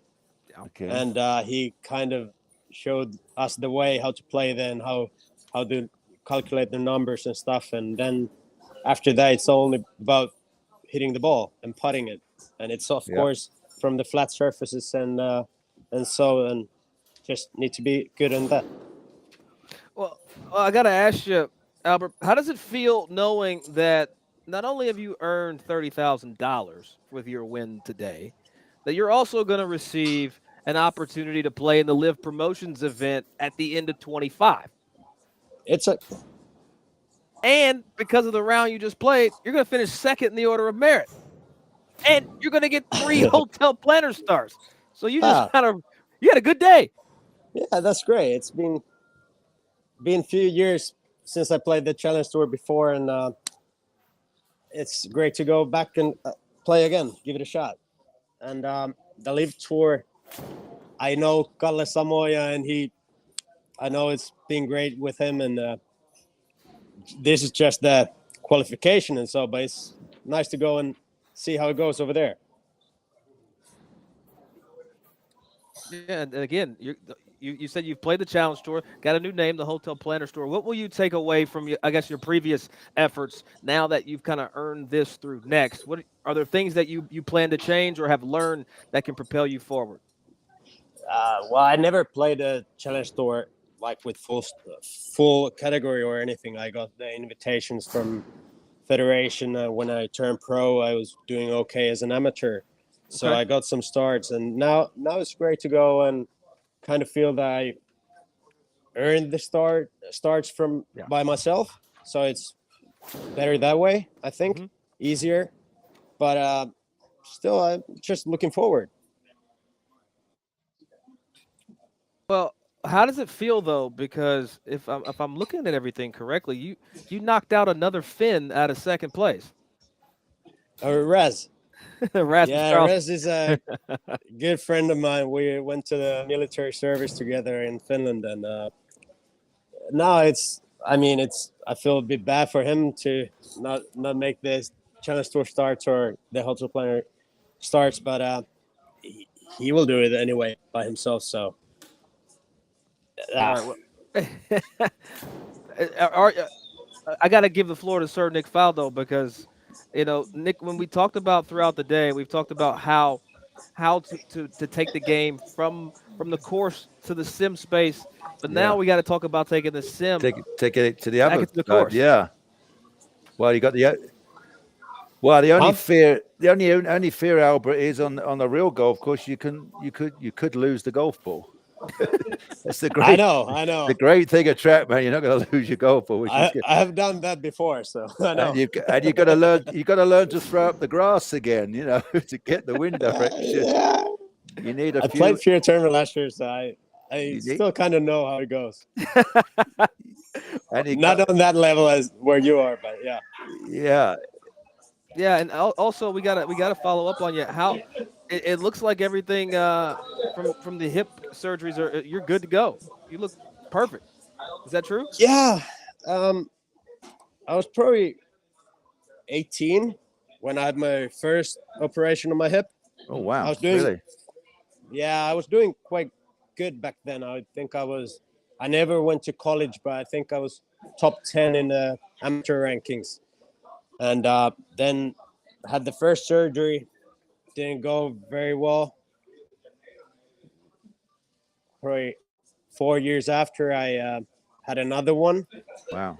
And it's not been great. And I mean, I've been playing the whole time at some level, but you kind of know how it goes. Like you either feel that you have a chance or you don't. And I kind of lost it then. And now probably I would say last 2-3 years I've been better all the time and enjoying golf. I love golf so much, so gaining the love again so much, and just looking forward to opportunities that will come. Well, we hope that $30,000 and the chance to play on the Live Golf Tour helps your spirits, sir. And thank you so much for playing. It will. Thank you. It would be great to see the last video because I lost it. Oh, don't worry. We're gonna play it back for everybody to see. I'm sure the producers are queuing that up. But thank you so much for stopping in, man. Best of luck well done. All right. Thank you, guys. Congrats. Well, hold on. Right, Before you go, I was just told that we don't have the video, so you're gonna have to reenact what happened.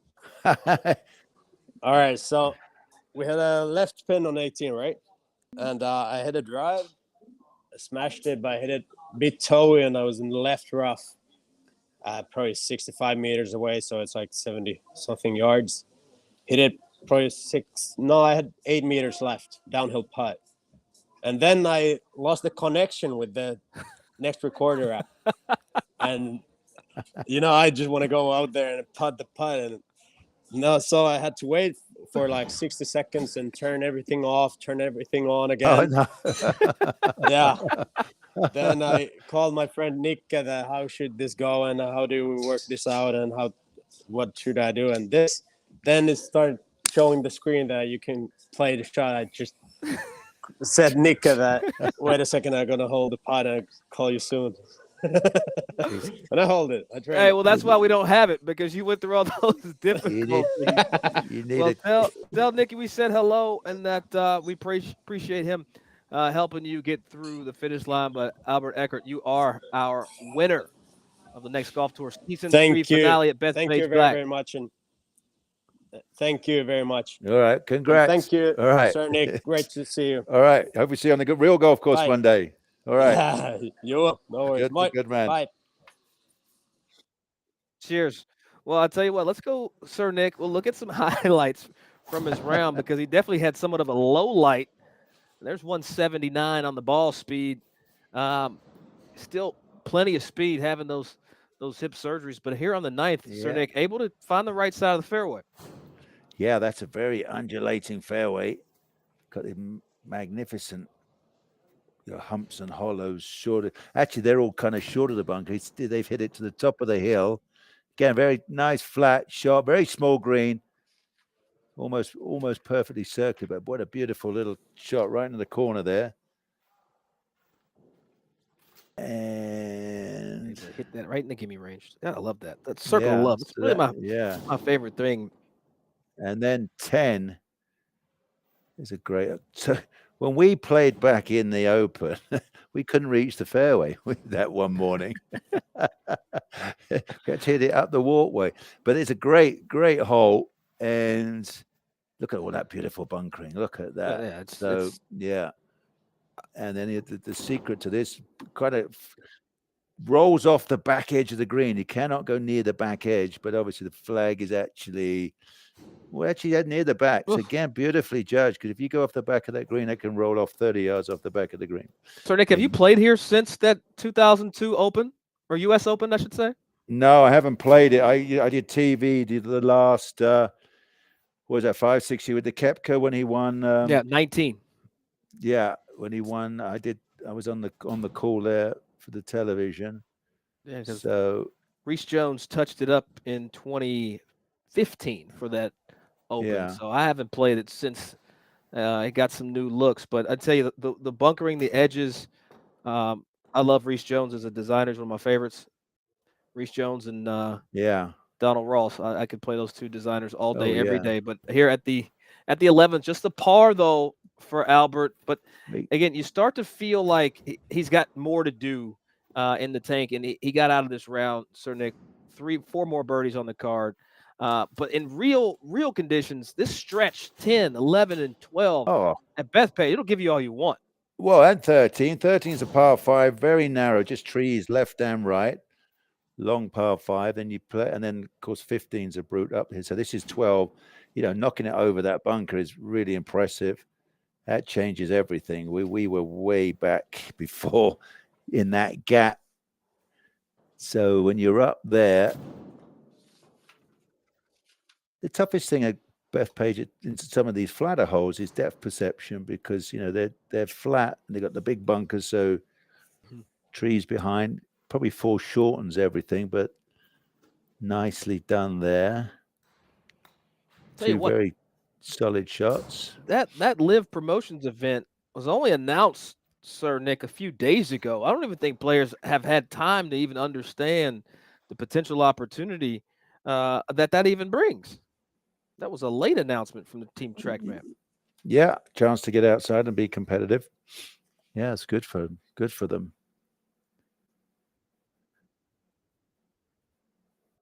We'll continue to look at Albert's round. We are going to have Victor Nordval. He is going to come and join us, and I hope he's chatty. I'll tell you what, he is a guy, Sir Nick, that will answer the question as you ask it. Okay. Yeah, that's very true. Our producer in my ear saying that he spends his energy on the ball speed, and you know, I'm interested to see if Sir Nick Faldo, what nuggets that he's going to try to glean from What nuggets from the speed. Yeah, I want to learn. Where does he get that force to get? Yeah, we all want another. I'd just take another 3 more miles an hour. Would be nice. 12 yards roughly. Yeah, I'll take that. Yeah, give me just some. Just take a few more. I've got all the new drivers out, so I know that sounds very greedy, Yeah. but I like to test and do things on YouTube in the club fitting space, Sir Nick. Hey, So hey, I'll Doug, update you. Can you do a deal? Can you hold the fort for 2 minutes before Victor gets here? I need a potty break. Okay, you know what?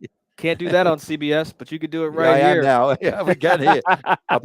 Luckily, I only have to step outside in the snow. I've got it. We could Simon, shop with the people. I'd say though, you know, you talk about how the next tour is helping players kind of pursue their dreams. You know, we talked through the Jordan Weber story. You know, the Nick Carlson story. Bump Carlson there from Michigan. You know, he actually went on to earn some status on the DP World Tour and the Hotel Planner Tour. And I'm gonna have to get used to saying that, but I guess we can go ahead and use this little time to tease all that's coming here in season 4, because we're going to switch up the format just a little bit and how it's going to work. So each event will be kind of qualifiers into these larger events. You'll read more of that at TrackMan or nexttour.com, but we're going to get prepared for Victor Nordval coming in here, because he's won that DP World Tour start. He's going to play in the 3 Challenge Tour events. And let's go ahead and run, the Season 4 recap while we have a moment.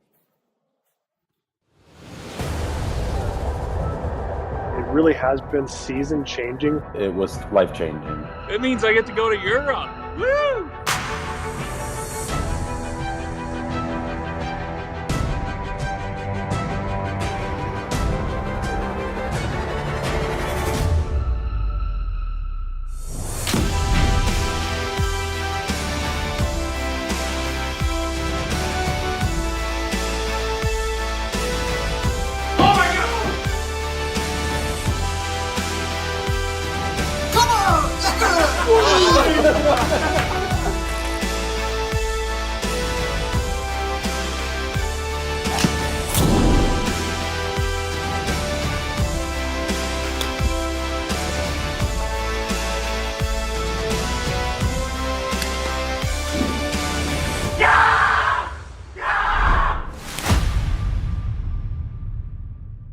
Well, there you have it.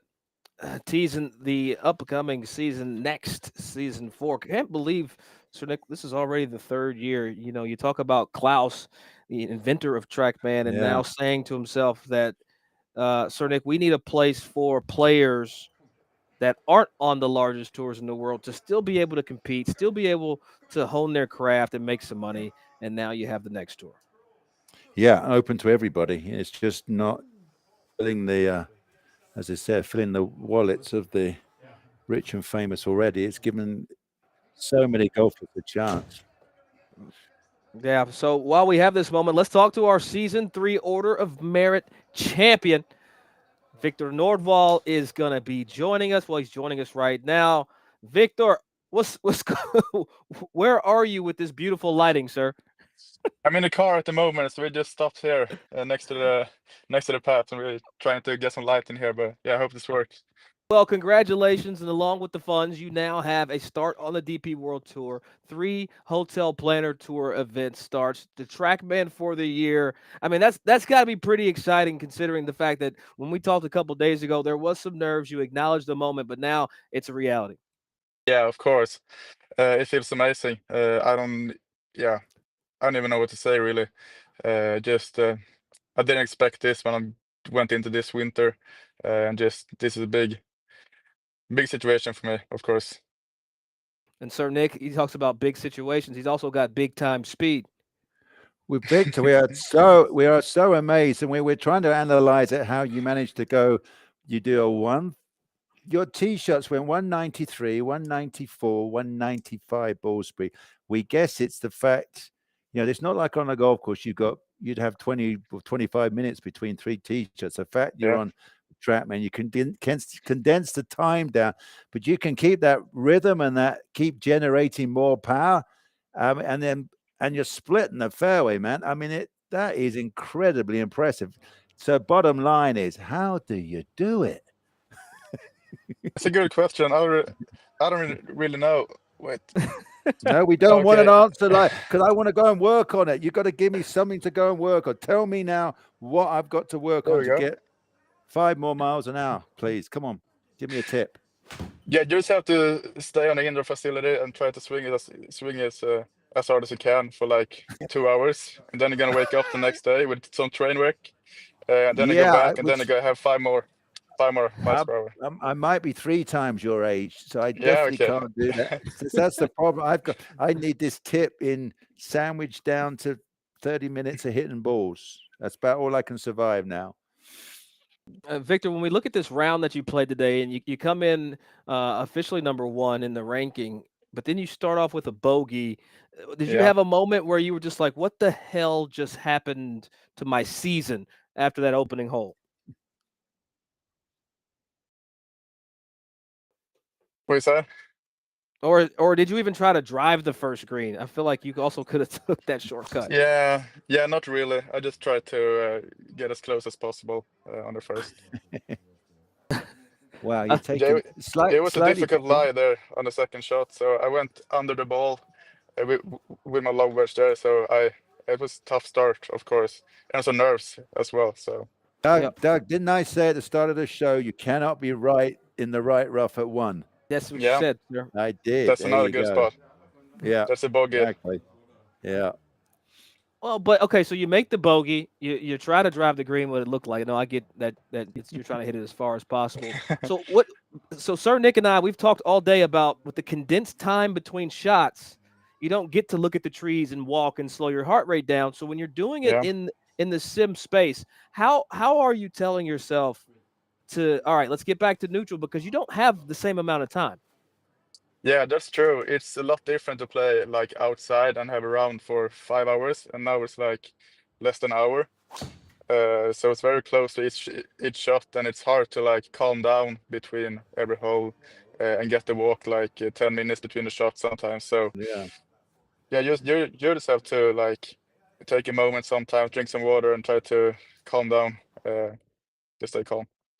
Yeah, I can't believe some of the ball speeds that we saw. I think I saw earlier in the day, I saw one at 199, and we are here with Victor Nordwall, our champion. And Victor, when you're on the course and you do have that adversity, and you overcome it. When did you start to settle into the round? Was it like the fourth, fifth hole, or did you start to press it all during the round just to try to see some birdies fall? Yeah, I think it was like on hole 4 or not, or 5 maybe. I felt more comfortable there. But yeah, I was still nervous, of course, the whole round. So I was just trying to focus on my thing, and unfortunately, it didn't went my way today.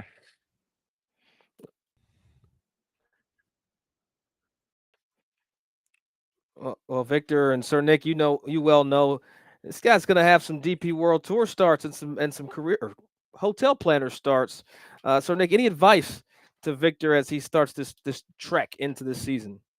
Well, as we were talking, the great thing, he's got a couple of starts, so you don't have to get in such a mad panic first one and want, because it's a different world, isn't it? Getting out and playing tournament golf and finding your own routine. How do you prep your day and that sort of thing? How do you start? It's all about routines, isn't it? It really is. I mean, the TrackMan one is very different, but when you go to the golf course, you're going to be out on your feet for at least 8 hours of the day, and you've got to plan everything from even scheduling practice rounds. All sorts of things have got to be organized. It is a different world. So I think the beauty of having a couple of starts, you can find some kind of rhythm, and and it gives you time, of course, to maybe the first week or whatever, some period of time is not going well, and you've got a chance to learn from it, recover, and play some better golf. Well, Victor, I tell you Yeah. what, we're so happy for you and so proud of you. How do you plan to get ready for these starts later in the season? Yeah, I'm gonna start focusing on my first tournaments here in the Nordic Golf League. I don't even know yet when I'm gonna play the DP World Tour, when the dates are. But yeah, when it's come close, I'm just gonna try to practice and maybe get some advice from some DP World Tour players. Well, Sir Nick, Victor Nordval, Yeah. congratulations, sir. You are our season 3 Order of Merit champion to go along with that win earlier this season. So, sir, thank you so much for your time. We can see it's already in the evening. We're going to go let you get some rest or go celebrate the win. Either way, best of luck Yeah, to I you. will. We'll see you down the road. Yeah, thank you very much.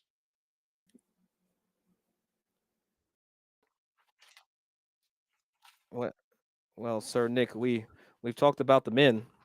Now we have to also talk about the ladies because Mohan Du of China is going to take our top female player of the year.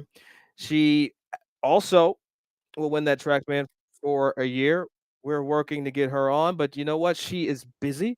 And unfortunately, she had to keep things moving, so we didn't get a chance to catch up with her. But one of the most jovial people that you'll ever meet. She's very excited. She really loves Annika Sorenstam, how we saw earlier, Sir Nick, and she was able to hang her hat with some of the best in the next golf tour. She did win at Muirfield Village in round 3. So congratulations to Mohan Du. Now we got to talk about the best amateur that played this season. And you know what, Sir Nick, I'll let you go ahead and take the name so I don't mispronounce it. Thank you very much. I wouldn't know where to begin. I'm going to need some help from our producers because I don't know. on our trophy, we appreciate that's as good as I could do as a guy from Kentucky talking about an Icelandic person. And that is our best amateur.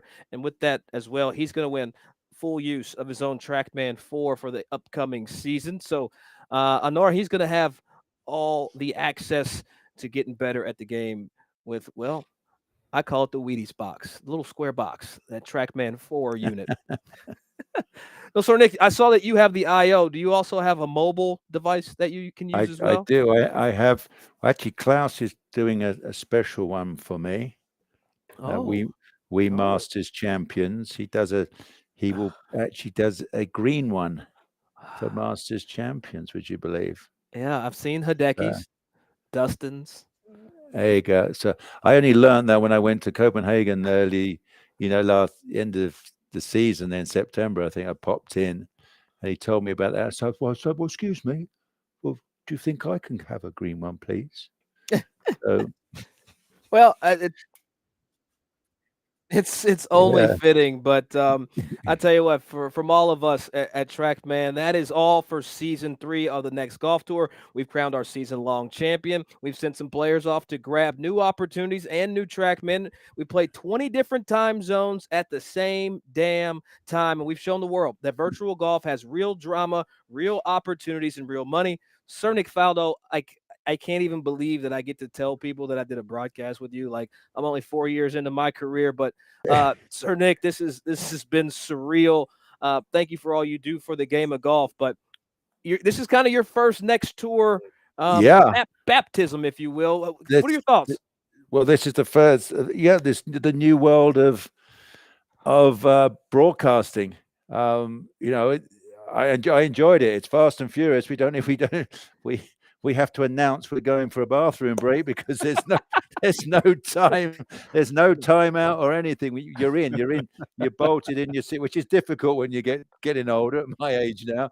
So no, I enjoyed it. This is kind of like the new world. I mean, the television, it's unfortunately they're always going at the fastest speed to get to the next commercial break. So it's kind of nice that we're just here talking golf and shooting the breeze, and it's great to interact with the champions and that sort of thing, and have a bit of fun and just have a bit of freedom to talk and show off your trophies while you're sitting there doing your commentary. Well, you got to do better than that. Can you please, now that the rounds are over, can we get up close and personal with these two trophies that you have behind you? These two beauties, so Unbelievable. we're allowed to we have to make these. We're allowed to make, this is a 90% size. You're allowed to do a 90% size of the claret jug with all the names on it. So it takes the engraver 3 months to just do all the names, because they even put them on the flute up here and everything. So they're a real work of art, amazing piece of work.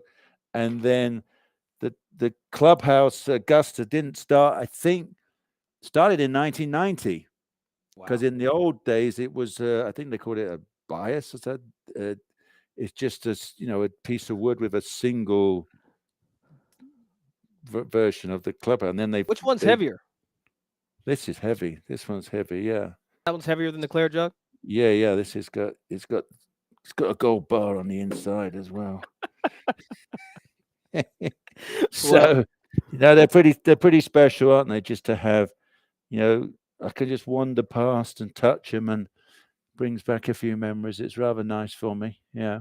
Well, Sir Nick, thank you so much for taking the time out and joining us in I the booth. enjoyed it. It was good fun. I appreciate it. And the Next Golf Tour will be back for season 4. Don't worry, we also have the Next Golf Tour World Series coming up. Follow Next Tour on social media, and be sure to check out all the latest information on nexttour.com. For Sir Nick Faldo and our producer, Søren Amstrup, I'm Doug Smith saying so long from now.